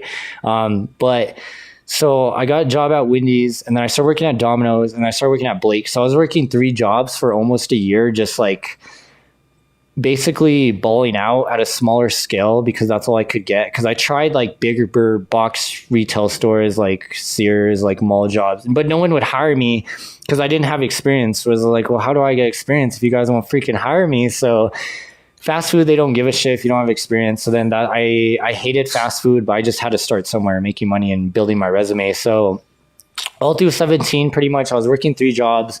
I bought my first car, which is that car, believe it or not. I still have my very first car. So that was my dream car, was a Chrysler 300, because you know Rolls Royces? Yeah. So when I was in 5th grade, the girl I was dating at the time, her mom drove a 300. I'm like, that's my dream car. Like, I love that car. It looks like a Rolls Royce. Like, I want to get that car. So like from all these years, I was like, I want to buy a 300 when I grow up. So I got my dream car and I still have that baby to this day. It's been like 5 years now. I've had that car. It's only like 112,000 miles too, believe it or not. So like I could still have it for another 5 years and still be okay. So I'll ride that car until like it's gone. But anyway, and I've been through a lot of shit with that car too. Like, I've never actually wrecked. I've just ran into a shit stupidly. And like one story I'll have with the car is I was a delivery driver, right? Later on. And you know the gates that close for the apartments? Oh, shit. Yeah, so you already know. I hit the gate. A car went in, and I'm delivery driving. So I'm like, I need to deliver this shit and get out. And so I didn't want to stop, type it in, and then go in. So I like, and then it was closing, and it sideswiped. I still have the marks on that car. So it knocked off my side mirror, scraped the shit out of my side door, like messed up this lining on my tire. And like my whole side mirror was like hanging off, right? And it broke the gate. The gate like just stayed open, and it was broken for like so many weeks after that because I would deliver to the same apartment. So I was like, fuck you, gate. Like, fucked up my car. And what's funny is I just went back to the Pizza Hut where I was working out. I duct taped that shit and just worked the rest of the night. But then I had to like get my side mirror fixed. And then another time, I fell asleep driving like twice before. One of them was really bad though. So I was fighting with my girlfriend at the time at a party. She went home. I was waiting out there and it was already about to be 6 a.m. So I'm going to go buy her flowers at Walmart, right? So I drive away. I'm like buzzed. He's a romantic, ladies and gentlemen. Yeah, tired as shit. I go buy flowers and like chocolate to make shit right with her. And I was driving into her complex and there's this turn, right? It goes like that. And there's this big field right here. So I was driving forward and just for those few seconds, I like nodded off and I hopped the curb. I drove down. There was this fence barrier. I drove straight through the fence barrier and like there was this brick wall where a house was. And I was probably like this desk away from hitting a brick wall, like straight on into somebody's house. Cause I woke up, I'm like, what the fuck? And I slam on the brakes and like, I'm just like that close to a house, to a brick wall. And I get out of my car and I just start crying because that whole night's horrible. Like, I just fucked up my car now. Like, my girlfriend at the time is mad at me. Like, you fucked up this car. Yeah. So damn, them motherfuckers still rolling. Yeah, it's been through a lot. Like, and that's why I like it. It looks like the Batman. It's thick. You know what I mean? It's a thick boy. So it's tough. And it's a '05. So it's not like plastic like the newer cars are. Well, no, I lied. That one's probably plastic too, but it's still tough. I was waiting for David. David's my car guy, dude. Like, I don't know shit about cars. Anything more than, hey, you need an oil change. I get a real man to look at it. Yeah, exactly. Like this dude helped me change out my fucking spark plugs. What was it called? The ignition coils we changed out too, right? Changed out the ignition coil, changed out the O2 sensor. This motherfucker helped me out with everything. So yeah, with me though, like I pimped out most of my cars. So I tell people I know how to pimp out a car, but I don't know how to fix one. So like all the decals I did myself, and like the spikes on the top, and like the things on the hood. The only thing I didn't do was my spoiler, because you needed drill bits for that. So right. I had a homie to help me with that. But actually, when I have neon lights under my car too, the whole rainbow thing going on under my car. Actually, can you put this in when you're just done? Thanks, man. Thankfully, though, my mom was working at a shop at the time, and she was cool with them. So the shop owner let me lift up my car in a bay. So I was able to like install my lights myself. And he said you could use whatever tools you want and stuff. That's sick. Yeah. So it was dope that I got the opportunity, because trying to install lights like that, like being laying down under your car, it would have been a nightmare. So I was able to actually get up in there in a bay. So that helped a lot. That's awesome. But so backtracking, where were we at? So I was working the 3 jobs, and then midway through like 18, I moved out on my own. And actually I moved with my ex at the time. We got our own apartment, and we were in a horrible relationship. So like she moved out. We got in a bad fight. We broke up, and then she moved out a couple months after. So then I was living alone at that time. And so that was like 17, 18. I moved out. I lived with her for a while. And then did I get ran over at 19 or 18? I forget now, because it was sometime during the summer. But basically, I got ran over by her, and that's my other second life. I broke so all the tires and okay, we'll get to your injury, bro. I promise we will get to your injury. Okay, so, wait a minute. Okay. So you're living together with your ex-girlfriend. Y'all are 18 at the time. Yeah. Okay. Y'all break. Do you remember what the fight was about? We were toxic for each other. We would just fuck over each other both. Like, and okay, so I started dating her when I was 16 and she was 19. Okay. So we were already young and dumb, like just stupid relationship. And like, I won't lie, like I was a really bad boyfriend during that time. Well, you were 16. Dude. I know, you're not still, good at anything at that time. I know, but this last relationship, like I did everything right. Like I did, which sucks because it ended fucking anyway and fucked me over. But so we dated from 16 to 19. Man, you must have been slinging some dick at 16 to pull a 19-year-old. Yeah, good for you. I lied to her. So, yeah. So I went to college. I was going to college, right? I was already at CNM, so I could pull it off. Like, I'm 18. I go to college. Like, oh no. And she was you know what's funny? The funniest part is I went to her prom, and she thought I was older, but I was 16 at a senior prom with her. Gangster. Yeah. So I was able to lie about. She didn't find out till like a year later. And it was the worst fight ever. Well, I'm sure. But she even admitted, I was like, if you knew my real age, you would have never gave me a chance. And she's like, yeah, you're right. But we were already so hooked on each other at that point. When she found out, it didn't matter. But anyway, so back to like when I was 18, 19, yeah, we were a bad couple, basically, very toxic for each other. So you have what now would have been your end of relationship fight. How the fuck do you get ran over by her? So it was somewhat of like a setup type shit. Like I was dumb for like believing shit, and like I don't want to go too into details because I don't want to ruin her reputation. No, yeah, as much we as you still want, talk. Yeah, and like yeah. I know some people might know her because they know me, so I don't want to like do. Yeah, no, you're good. This is not a one of those gotcha podcasts, okay. Man. Where I am. This is your episode, man. Whatever you want to get into. But anyway, so I got ran over. I broke my collarbone, like 6 of my ribs.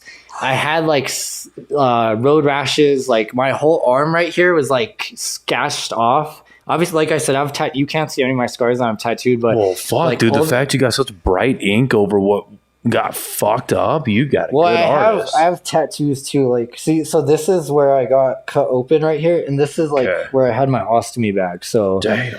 and then I had. Well, you can't see it. Well, I guess maybe in light, but I used to cut really bad too. So I have like a lot of like cuts all over my arms and stuff, and even like You can't fucking tell on your arms. see, like dude. you could see that one just a little bit. But like I said, I was going through really suicidal shit when I was younger. So like, when you're developing still, like those scars are gonna be with you more because you're still growing and it's stretching. I mean, fuck, dude, you can't tell shit with those tattoos. Yeah. So. Well, that's kind of why I got these ones. See how it's like wounds in a sense, and then like that's like the blade here.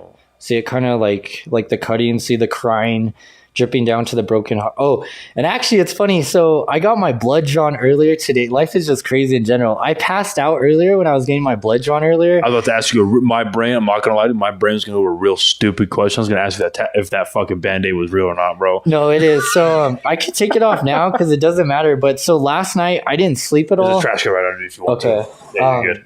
Last night I worked out around like from 9 to like 11 for like 3 hours. So I'm going through a really bad breakup right now too. Like she just moved out like a couple weeks ago, early this month. So I've been working out nonstop. I haven't been sleeping. Like my mental state has been like super fucked up right now. But so I was working out for 3 hours. I didn't sleep all night as usual, just because it's just how I've been coping.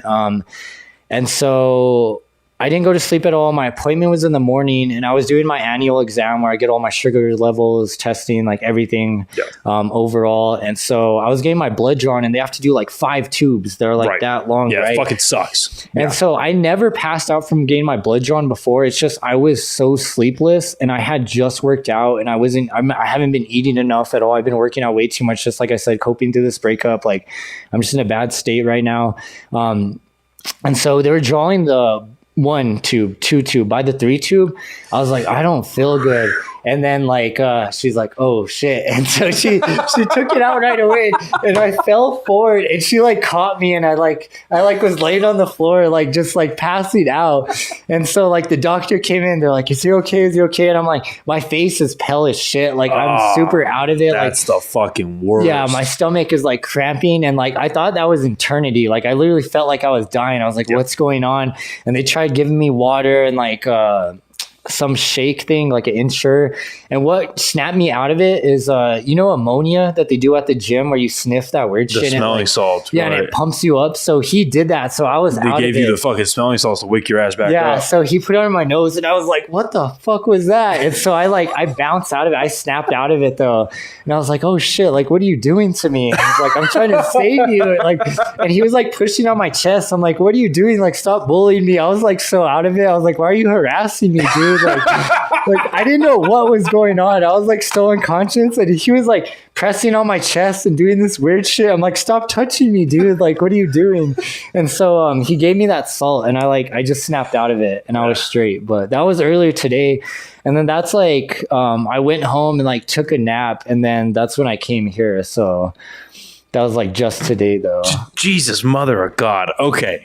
So, all right. Wow, that fucking sucks. Have I passed out during a blood draw? No. I've gotten like woozy during a blood draw. I almost passed out when I first started. I had to get on TRT last year. Fuck yeah. And like willingly or like no, like medically, like medically. I had to. Like they did my blood work, and I had like it ended up being like 168, 178 nanograms per deciliter for my test levels. Yeah. Damn. Well, I was so lean at the fucking time too that like they couldn't do the IM shot to my ass. Okay. So they did my quad. Oh shit. And they were like, because I want to learn how to do it by myself, and I got a massive fear of needles. So I was like, "Fuck it, this is the time to get better, right? It's time to fucking learn my shit." So I fucking did, and I was a fucking bitch about it, dude. Like they literally, like, so they had me on the fucking table with like my leg up. I tried to keep it relaxed as I could, and like, yeah. So all you want is you want to isolate where you're gonna do it. You're gonna get the fucking needle and just boop, and you're gonna do it. Like, okay, I got it. So I got my fucking like alcohol pad. Cleaned it off, isolated the fucking skin. They drew it, gave me the needle, and it was only, I think it was like a 23, 23 gauge. So I have it, and I would go, And I just like the needle is barely hovering over my fucking. Like, I can't do it. Oh, fuck. And this poor nurse, this guy's like, okay, no, yeah, whenever it's okay. And by maybe like 30 or 40 seconds, he's like, you doing okay? Like, can we do this? Like, what's going on? I was like, fine, fuck it. So I did it so fucking slow. That's the worst, though. You just gotta do it like a Band-Aid. Yep. And then right when I pull it out, I fucking went like that. Just fucking went lightheaded as shit. The fucking main doctor had to come in and gave me Gatorade and put my knees up and fucking, it was bad. Yeah, that's what I experienced earlier. Rough. Okay, anyways, so you are... I move out. Yeah, you guys end up splitting up. You move out. When do you start... like... I am curious about this. You said it was like around 19-ish. You start getting your tattoos. When do you start doing that? And like what part of your body did you start doing them on? So I got, and I'll just backtrack a little bit just as we proceed on. So we broke up like 18, 19, excuse me. And then I get ran over.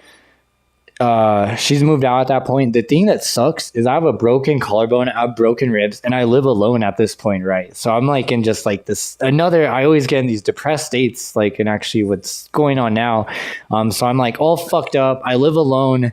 My mom ends up like coming over just to help me with stuff, and like I can't drive to work at this point, so I every day have to like have someone come pick me up because I can't drive like with one arm and my ribs and shit. Like I could barely turn because my ribs are broken, so I could like barely turn side to side and stuff. So for a while I had to get people to drive me to work, and then I finally got better, and then I went through like a really bad hoe phase, like for the first time, like ever, basically. Right, when those ribs healed, you're like, it's time to fucking slang, son. Well, and so from 19 to 20 is when I was single. And so that happened in July. I was going through a bunch of bullshit. And then I had a roommate move in. And so postponed to like the new year, January and February. That's when I started working 3 jobs again because me and my homie were about to get evicted. We were just partying, like girls was like our priority. We were just fucking around so much. We were both the same age. And then we were about to get evicted, and then he started getting a job. I started getting a second job too. And then so I started working 3 jobs. And so that's when my tattoo thing started, was because I was working 3 jobs. I got my money up. So like that November, I think I got like 3 small tattoos, took some time off. And then that's when I started working 3 jobs, and I had all this money. So small relative to what? I see some pretty big pieces. So it was an outline. So it was this broken heart with the cuts, just the outline. Nothing was filled in. It was just a red outline, and that's all it was. And then I got this red, which means you only live once in Japanese. So actually I have like 10 different languages tatted on me. Like that's Russian. This is Spanish. That's it's so embarrassing, but I forget what some of them say because that's so much. So that's like one language. That's another language. I know that's Peru for I love you, and this means forever alone in like Latin or some shit. And then this is more Japanese. And then on my chest, this means let me love you in French. Okay, I see. So that's French. And then on my back, right here, that's fuck, it's so embarrassing. You're good. It's because it's probably because I don't have it on top. I have it written down somewhere, everything. You have a log of translations. Oh, and I have Hebrew on my forehead too. That means never give up on my forehead. Oh yeah, and then so I have Japanese on each side too. Do you have like a percentage of your body that you know is not covered in tattoos? I'm about 70% covered, I feel like. Damn. Yeah, I'm not wearing short. Wait till short season, and then I'll be showing off the leg because I'm tatted down to my ankles and then all the way up to like my genitals up here. I just don't have like my ass, so like I'm tatted up to like right below my ass, so that's like a big spot. So I kind of stopped now though because my ex was becoming an apprentice, and so she was doing I stopped getting tattooed because I believed in her, and I said, I'm gonna wait, I'm gonna save like the rest of my body just for you so you could practice on me. So we got like 3 sessions in, but we just broke up recently and she's still apprenticing. So now I'm like, and what's fucked up is the person apprenticing her was my tattoo artist. So I got into that shop. I got really cool with that artist. she told me she started wanting tattooing. I'm like, oh, like you should like take on this dude under your apprenticeship because he's like super chill and he's done most of my work, so he's like super good and like just a dope person overall. Shout out Stilo at Tattoo Cadre. And so he started apprenticing her. And so now those are my two artists now, right? So I'm like taking a break. I'm going to wait a while before like I get tattooed by him or anything like that. Yeah, so you get your emotional shit together. Yeah, I don't blame you at all. Exactly. So, and actually this was the last one she did, which is hilarious because of what it says, right? But anyway, but the reason I got this, for those of you listening on Spotify, it's a flip phone that says Toxic. And it has no hate to her. It's for this. So like this is the Toxic collection. So I get like this. Oh, right here. So Okay. I have tattoos of every single collection. Unyk Life is tatted right here. So that's the reason for why I got it tatted on my face. It's like bragging rights in a way, like, oh, I own Unyk Life, or like I made Unyk Life. Like I'm the one who has Unyk Life on my face. So like I live like Unyk Life. So that's me. So that's kind of why I got tatted. Yeah, you're proud of your fucking brand. Do that shit. Yeah. And then I have Unyk Nyko on my knuckles. Well, I have Unyk Life tatted there. I have Unyk Life like tatted a couple times. But anyway, so yeah, I have about 70% of my body, and it all started when I was working 3 jobs. I was making a really good money. And so I got a couple tattoos, took a couple months off, and I was like, fuck, like I got all this money. Like, oh, well, actually how it started is I would always buy clothes. I've been always like a big fashion person. So I would buy new clothes, like check to check. I was just spending all these money on clothes. And I was around a lot of women at the time, and I was like, you know, it'd be cool, like, if I look good naked too. So that's kind of how it started. Cause like I'm wearing all these cool clothes and then I have like a naked body and there's no art. And I just, oh, welcome to my body dysmorphia, sir. Yeah, exactly. And so I felt like very conscious about my body, especially because of my scars too. Cause I have all these cuts on my arms and like my stomach.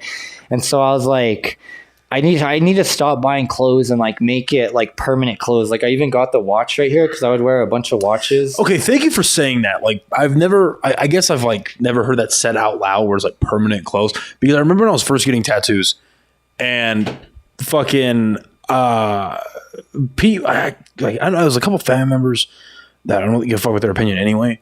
But like people in general were just like, well, because I started out getting superheroes. So like all of this is my superhero sleeve. Yeah. And so they're like, well, if you want to get comic characters, or what did they call it? No, if you want to get those comic magazine characters, then why not just buy a t-shirt with them on? I'm like, well, that's not the fucking point. That's why it's called a sleeve. That is not the fucking point. So thank you for saying it's like permanent clothes. Exactly.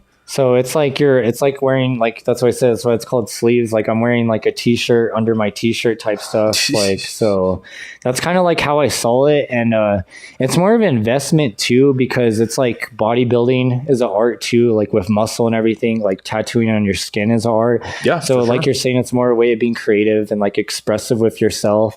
And I just, I love the fact that like no one can take that away from you. Like when you die, your tattoos are still going to be on your skin for life. When you get older, like there's like no one can take that away from you. It's permanent on your skin. So that's kind of where it started. When I was 19, I was working 3 jobs. And so I got most of my upper body that first year. This was 2019. So much stuff happened in life. Anyway, so my first year from like March to December, I got most of my upper body, and I literally spent, I think, $20K that year on just tattoos. Cause I remember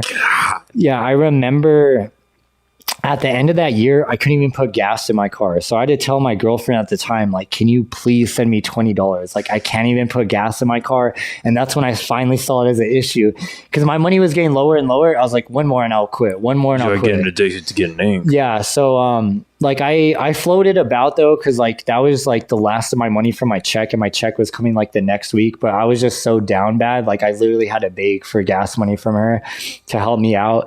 And then, so that's like when I stopped, took a year off, and then, started on my legs like the following year. And so, where did you start on your legs? I'm curious because I'm just now getting my legs tattooed. So where did you end up starting on them? So from the top of my thigh, and I'm working my way down because I'm very calculated with my tattoos. So like, my whole body is divided for the most part. So it's like happy, sad, see, broken heart, XOXO, money and loyalty, and then so it's like greed and loyalty, and then war and peace. So like my whole body is like, all this is like more positive stuff, and all this is like more negative stuff for the most part. Well, I see you got a fucking alien right in the back rocket. Yeah, so this is like more on the so this is more the positive. Yeah, I see side. a couple of bat symbols on there. So that's my Batmobile. See, it says 300. So that's like me in the Batmobile, but it's in the sense of like a rocket and an alien. So and it just says level up. So this is the positive side, and then this is like an astronaut falling from space down to Earth. So that's like more the negative side. It just says falling for you. So it's like more of a lovey-dovey touch. But I always trick stuff out. So he's wearing Calvin Klein. He has a Gucci belt on. He has a Louis Vuitton backpack, a Supreme like buckle, and stuff like that. I have that. I have an Iron Man on my leg, and he wears Nike shoes, and he has like a Fermago belt, and like just he's all tricked out. I wish I was wearing shorts so I could show you. No, dude, you have some of the most creative fucking ink that I've ever seen. So I dig it.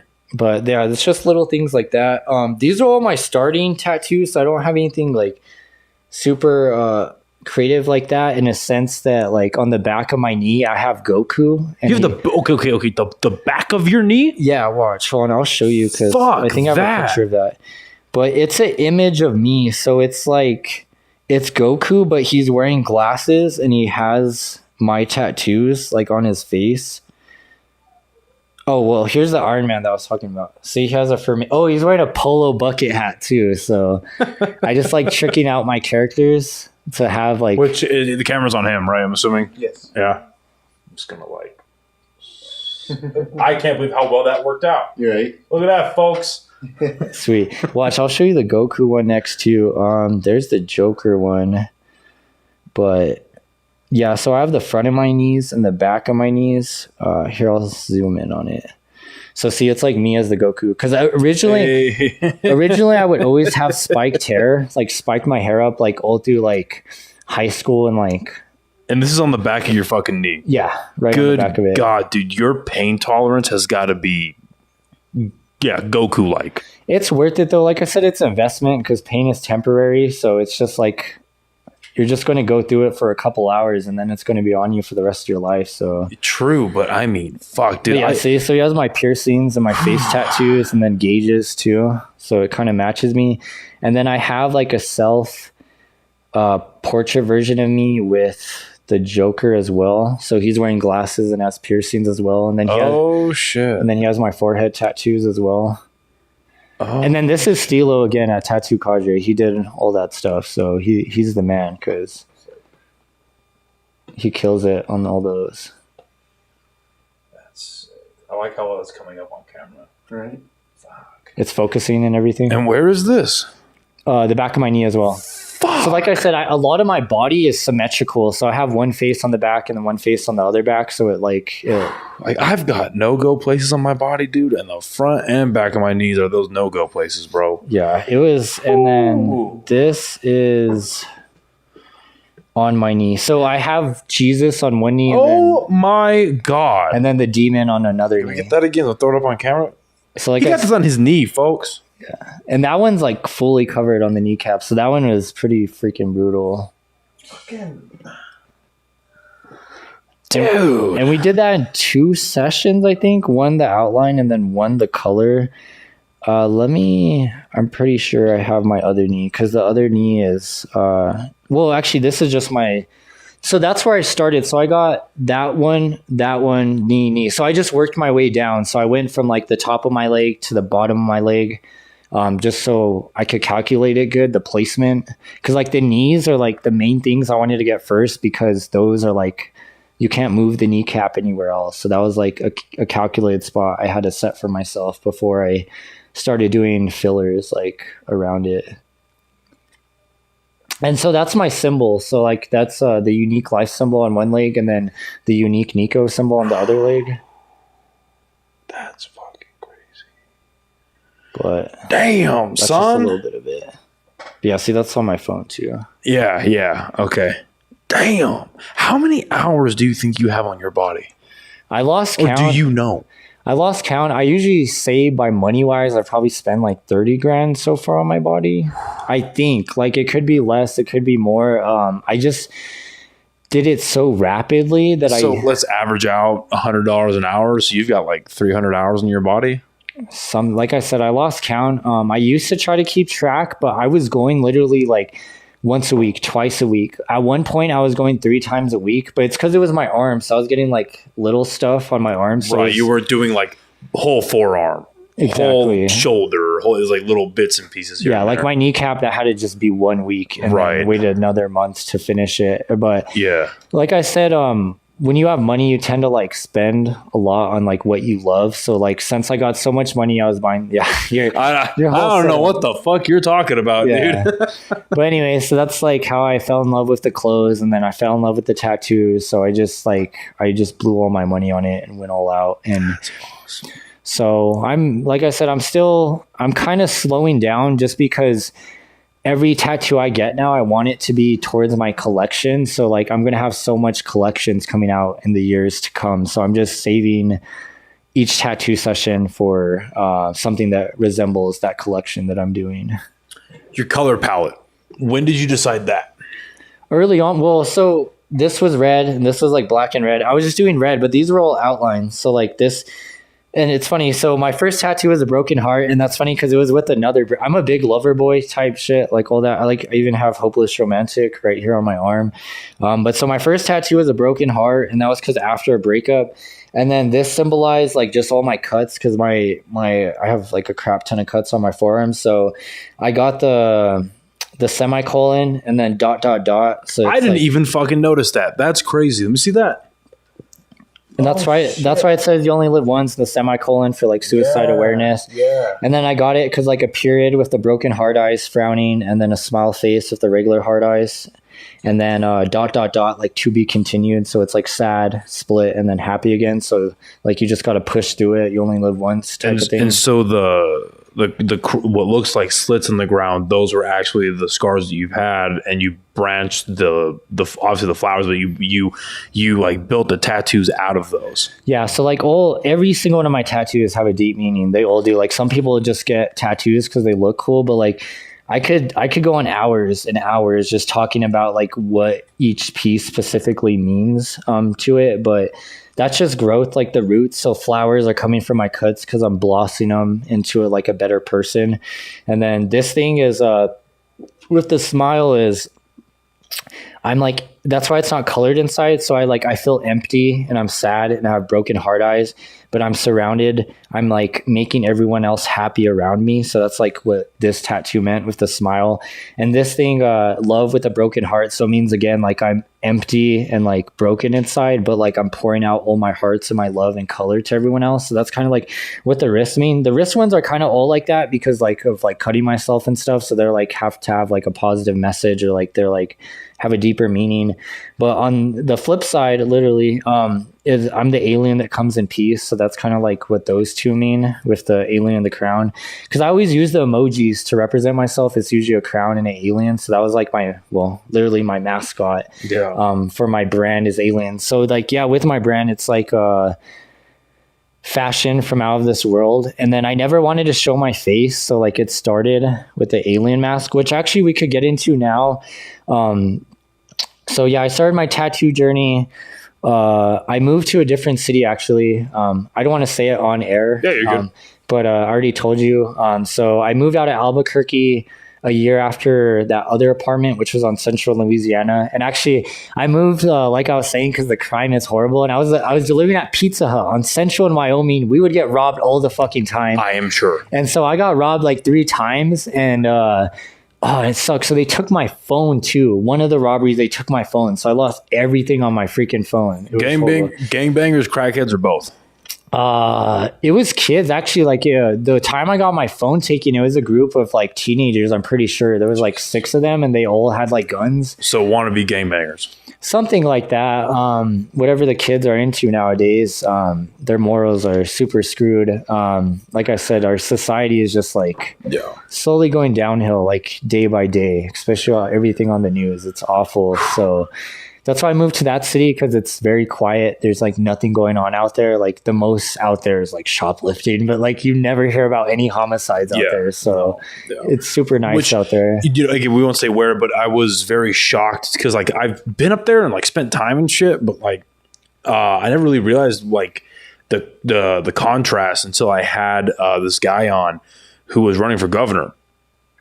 And of that city, or no, for governor of the state. Oh, okay. But he was a political representative out of that city. Okay. And he was telling me about it, about how like, yeah, I mean, like you just said, we have like these soft crimes like fucking burglary or like shoplifting, but we don't have the fucking murder stats. We don't have the violent crime stats, the car theft, the rape. Like we don't have any of that up there. Exactly. And I want to sit back down with him now that he's out of the governor's race and really have like an actual conversation about how he actually feels about shit. You know what I mean? Because I want to learn about that. Yeah. But anyway, so you end up moving. Yeah. So that was 2019. That summer I moved in May. And so I was rebranding myself. And that's when I met my ex that I was with for just 3.5 years. I met her at Target. So I moved, got a new apartment, got a new job. I was going to go down the same route of like my hoe phase, but like I met her just before that, thank God, because she saved me, and we kind of saved each other because she was like, well, I don't want to say too much about her, just like doing my due diligence, but like we were both just not in the best spots. And so we kind of really grew with each other and helped each other grow into like this beautiful like power couple that we once were. And so I moved there. I met her in like June. So I moved in May, met her in June. We started dating like instantly. It was like love at first sight. Like we just clicked like that. And like, that was like the really first girl I started talking to. So I was like, oh, this life is lining up. Like all these good things are happening. Like, I know this is meant to be. And so it was meant to be, for 3.5 years at least. But, so I started making music finally that same fall. And so I made my first album within like September to like January, I think. So I finally became a musician, which I've been wanting to do like my whole entire life. So that's kind of where my business venturing started.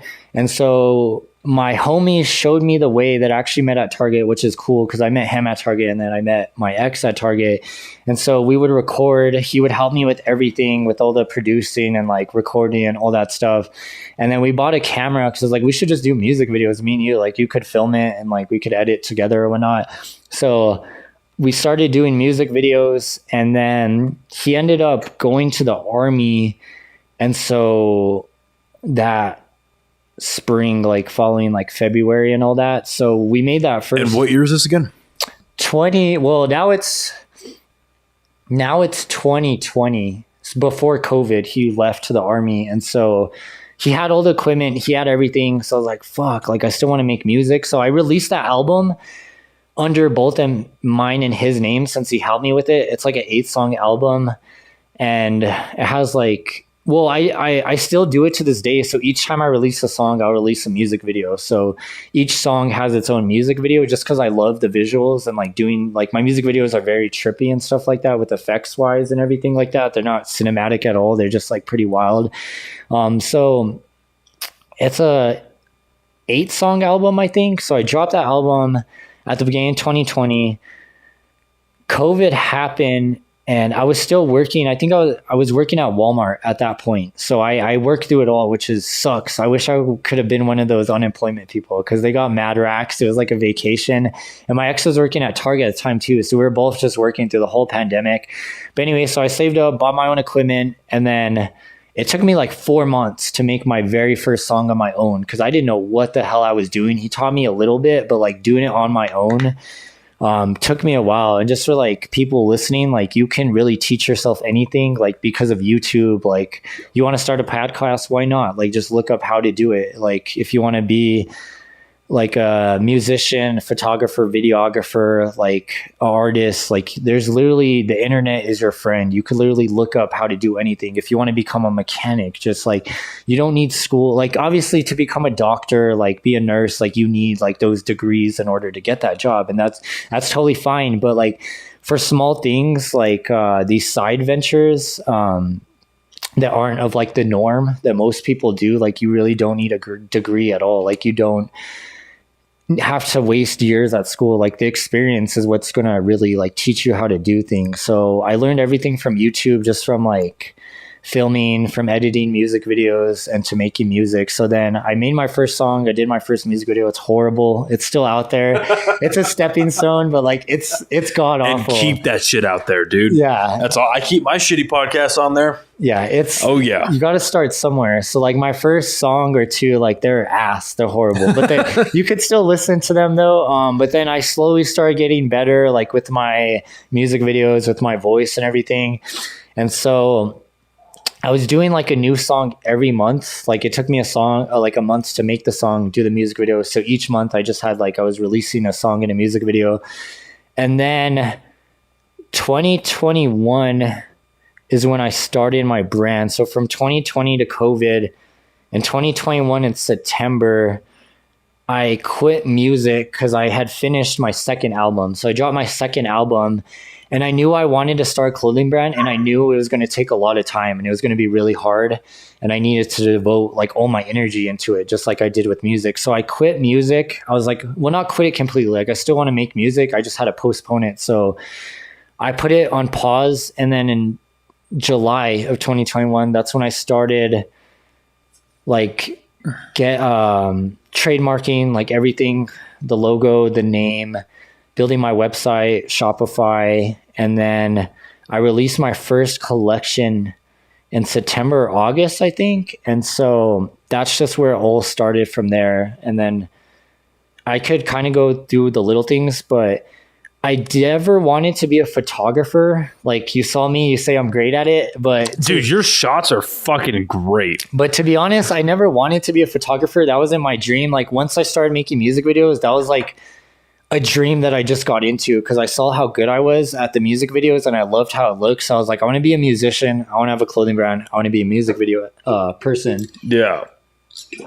And so I got in photography because when I started my clothing brand, I was like, I really don't want to hire someone to do photos, to edit them, pay them. Like, I want to do photos my way. I want to edit my way on my time. Like, that's just how I've always been. And so, and I'm working all this too during all this. I'm still at Walmart and everything. So I'm working. If you want to let the dogs out, go ahead. Yeah, because I'm hearing the dogs bark. So yeah, go ahead. So it's still recording and everything. We're Oh good? yeah. It's on you though. Okay. It's going on you this one. Oh yeah. No, you're good. Yeah, you're good. Okay. So anyway, I'm still working during this whole time, trying to do my clothing brand. I'm like barely sleeping because like outside of work, like my stupid 9 to 5, and which I eventually quit because I don't do a 9 to 5 anymore. I do my brand full time. But Beautiful. so I was working, making music, and then quit music, still working through up until 2022. Last year is where I quit my job. I'll get to that. So I started my brand, and so I got in photography. I didn't want to hire anyone, so then we had the camera from doing music videos already. So I was like, well, we already have a camera. Like, we should just take photos of each other. So my ex at the time would take pictures of me modeling the men's clothes. I would take pictures of her doing the women's clothes. So it kind of worked out good in that way because we were able to model each other, not hire like models for the brand, which I got into later. Right. So that's how I got into photography. Do you have like a website we could pull up? Yeah, Unyk Life. Just spelled UNYK and then LYFE. So that's where everything's at for the most part. But I do have YouTube where I post all my videos at. That's like the main platform where all my videography is. And then mainly obviously like Reels, but I also post it for YouTube Shorts and TikTok and all that. But Unyk Life everywhere is where you'll find like everything. See, so I have everything on there. So yeah, my 3 ventures, Unyk Life Clothing, Unyk Life Films. You could just X out of it. But that's where like I basically, and so Unyk Life Production started with my You'll pull music. up the clothing. And yeah, you could just do shop all. I think I have around 200 products on there right now. See, that's what I'm wearing. I'm wearing Plur right now, and then Toxic, and then I have the Tangled fanny pack, and then the Plur joggers right now. So I basically, if I could put my brand's design on it, I'll do it. So I have anywhere from beanies, ski mask, visors, socks, slippers, bucket hats, shirts, crop tops, hoodies, joggers, shorts, headbands, face masks, gator masks, sports bras, bikini sets, string bikinis, booty shorts, dolphin shorts, tube tops, velvet hoodies. Like I just have like I started Home Goods, so I sell pillow. I sell pillowcases now. I have towels. I have blankets now. Oh, see, look, the throw blanket. That's actually this one, but the hat I'm wearing is that design. So I have a throw blanket right there. And that's I want to expand more, and like I want to do blackout curtains, like rugs. Actually, I do have a rug, but I made that for myself, so I don't sell. Oh yeah, men's underwear, so I sell underwear too. So like I'm saying, literally like anything, and it's still expanding. So eventually, I'm just gonna, each collection I want to come out with just more and more stuff. So those are like my early collections, and that's how I got in photography, is basically through models. So I would shoot models, and then my brand clothing revolves around kind of like ravers, because it's super colorful and no one else really wears colorful clothes except ravers for the most part.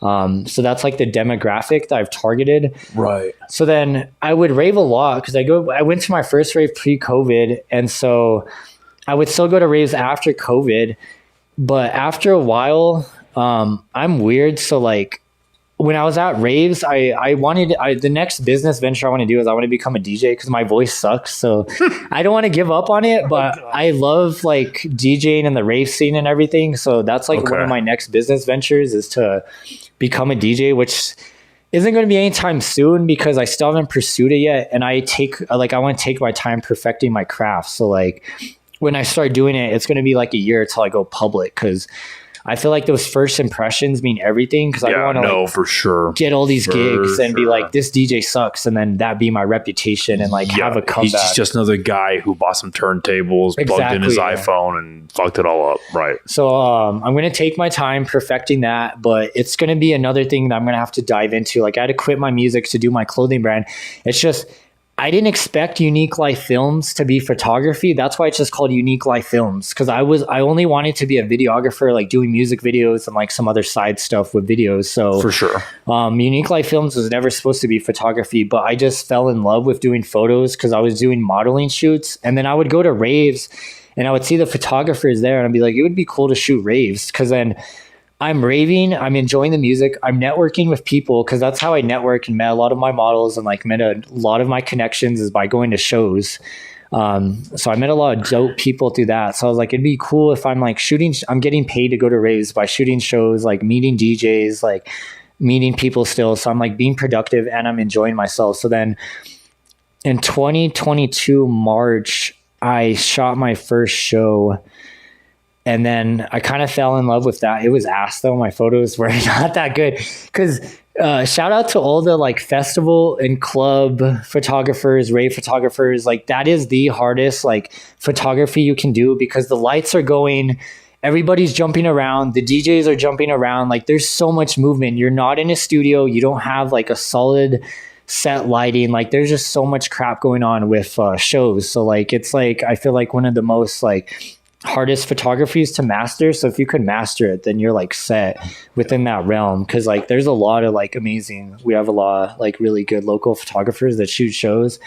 So I fell in love with that, and then now I started just picking up other jobs. Like I work for ABQ Live for like that night I was under ABQ Live, so ABQ Live will have me go shoot like a dealership, or like I shot Comic-Con under them. And like, so I think of them like almost as a booking agent, where they just have me book me to shoot this person. I don't have to go network and like ask people, hey, do you want me to shoot? So that's kind of like how I think of them as, because I'm not there like every day. They just have me go shoot when they like need me on a job to job basis type style.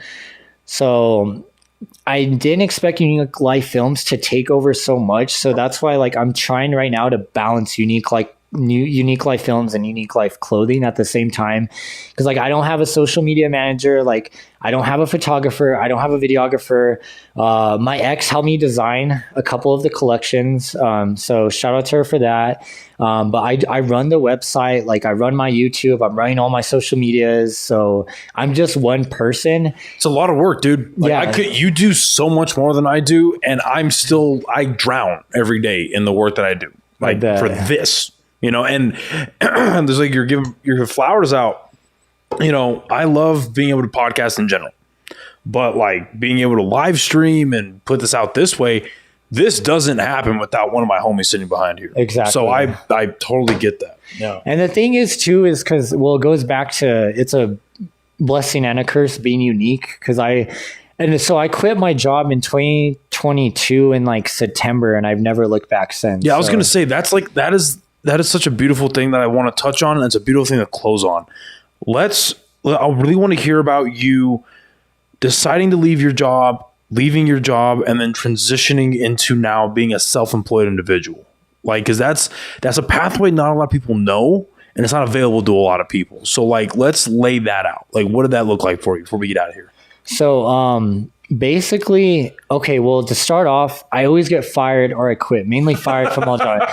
So since I was 17 up until now, I've had like 20 jobs. One year I had well, it's because I would work 3 jobs at once. Oh, that's at fair. Yeah. Certain years, and then I would get fired and then get another one. Yeah. So I would always be getting fired from my jobs. And I knew from an early age on, I was always different and I wasn't meant to do a 9 to 5. And it just proves that of me always getting fired or like quitting, because I'm always like effing off and doing my own thing. So to a certain point, I was making enough money with my clothing brand, with Unique Life Clothing, Unique Life Films, that I knew I wasn't going to be making a lot of profit, but I was saying I'm spending so much time on this job that's literally getting me nowhere in life. So that same energy I'm putting inside this 9 to 5, that extra 8 hours could literally be going towards my job. And like, if I crash down, at least I'm trying. And like, if anything goes wrong, I have nothing to lose. I'll just get another job. You know what I mean? So I just went balls to the walls with it, quit my job. And it's really helped motivated me to like push way harder, because when you're not having that income from a regular job that's always going to be there, it's like, well, I need to grind harder now and push myself harder, because my brand is my income. And so if you're afraid to quit your job and like do your dreams, just like go after it. Because if it doesn't work out, just get another job. There's always going to be jobs out there. So like, you literally have nothing to lose. Like, just save up a lot of money. Well, you don't have to save up like a crap ton, just backup money, just in case. So obviously you don't get homeless and like lose all your shit. So you just got to save up a bit of money, put it towards your brand, and then just slowly, as that brand is making more money and you feel comfortable to quit your job, like don't even hesitate to quit your job. Like all that time you're putting towards that job, put it towards your brand. And in the long run, it's going to suck at first. Like you're going to be stressed out. Like with anything in life though, it's always going to be hard the first couple steps of the way. But once you get past all those bad steps, then you're just running the rest of the way.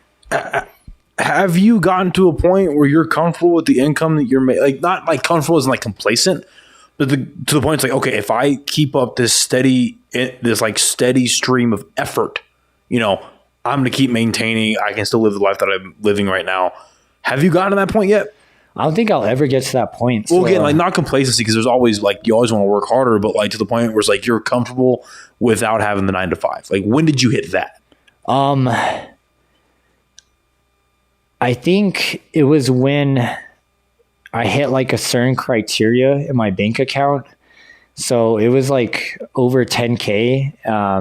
And so I felt like I was good enough. Like if all else fails, I have like all this backup money just in case. So I feel like you should at least have 5 figures in your, 5 figures in your bank account. Like 10 grand is a good scheme for like a couple, like 6 months of like rent, car insurance, like basic needs, food, all that stuff. So that's good. I was eventually going to ask you that, but that's good that you're saying that, because I hate, and I see it all the fucking time on social media. It's like, chase your dreams, go after it, fuck your job. That is like, okay, like I love where you're coming from, but you need a plan. Yeah, you need a always. fallback. You need to. So it's good for people to hear that you didn't just say fuck it, let's see what happens. Just jumped head first. Like, no, you had a plan, and $10K to save up. That is not an easy feat. You got to grind for that alone.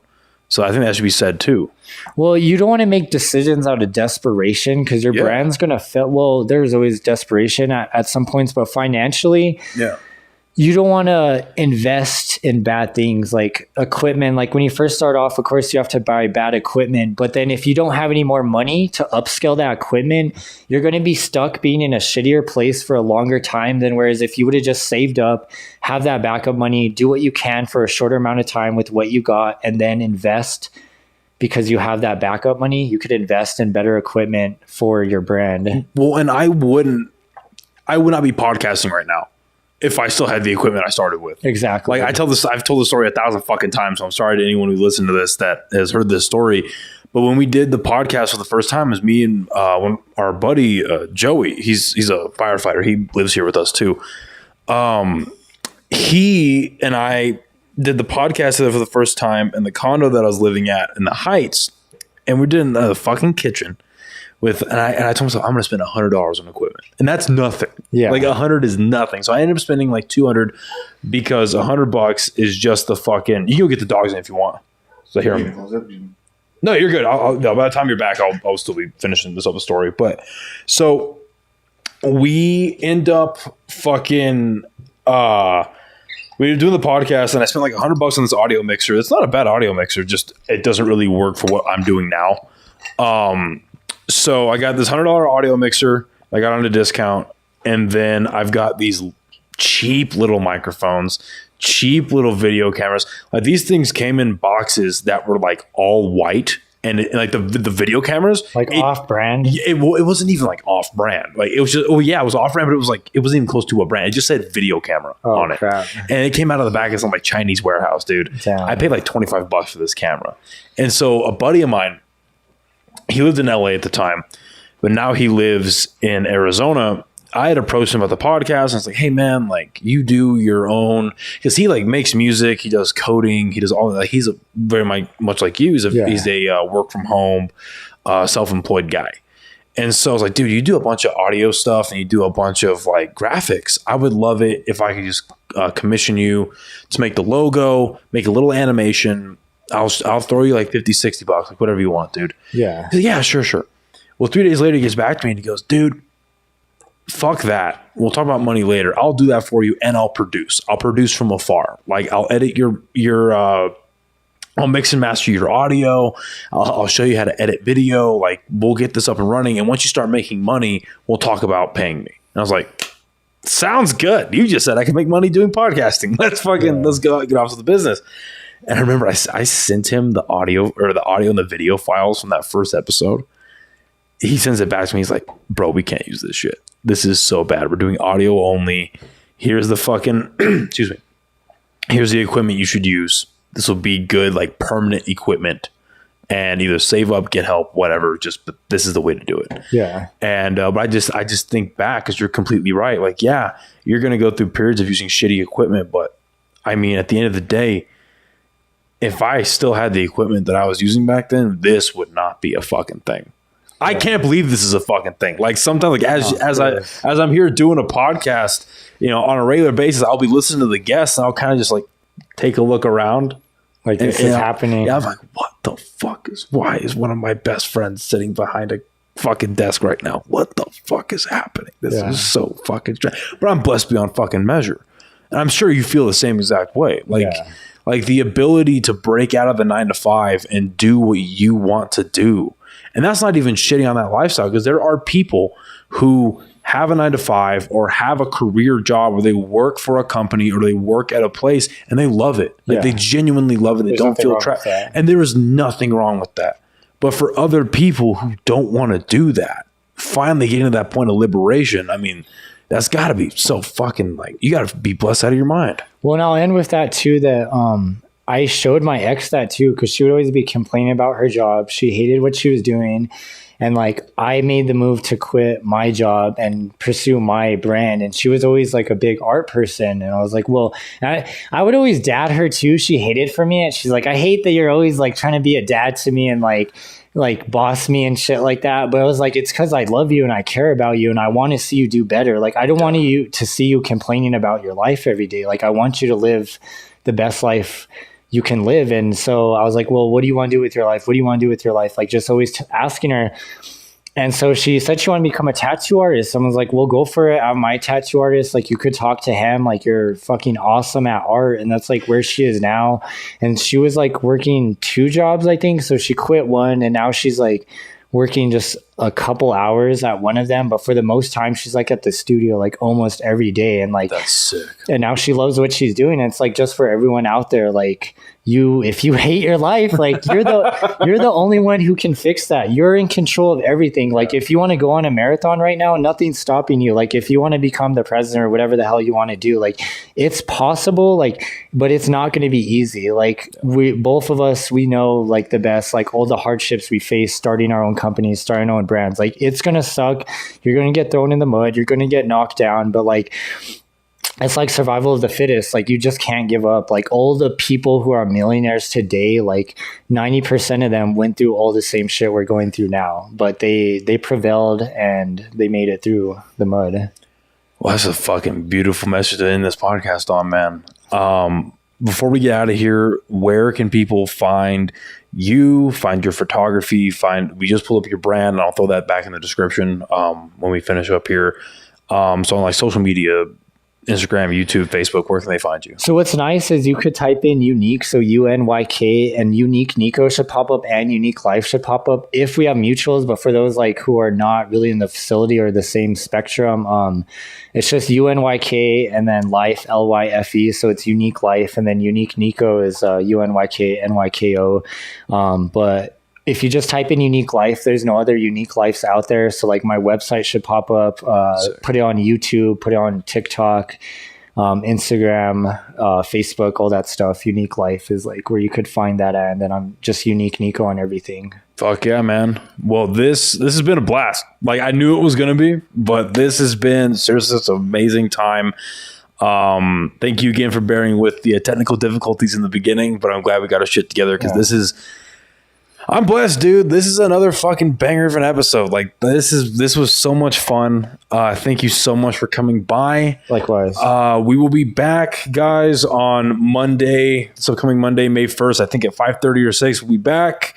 But until then, thank you everyone for listening and watching, and we'll see you next time. Bye, everybody.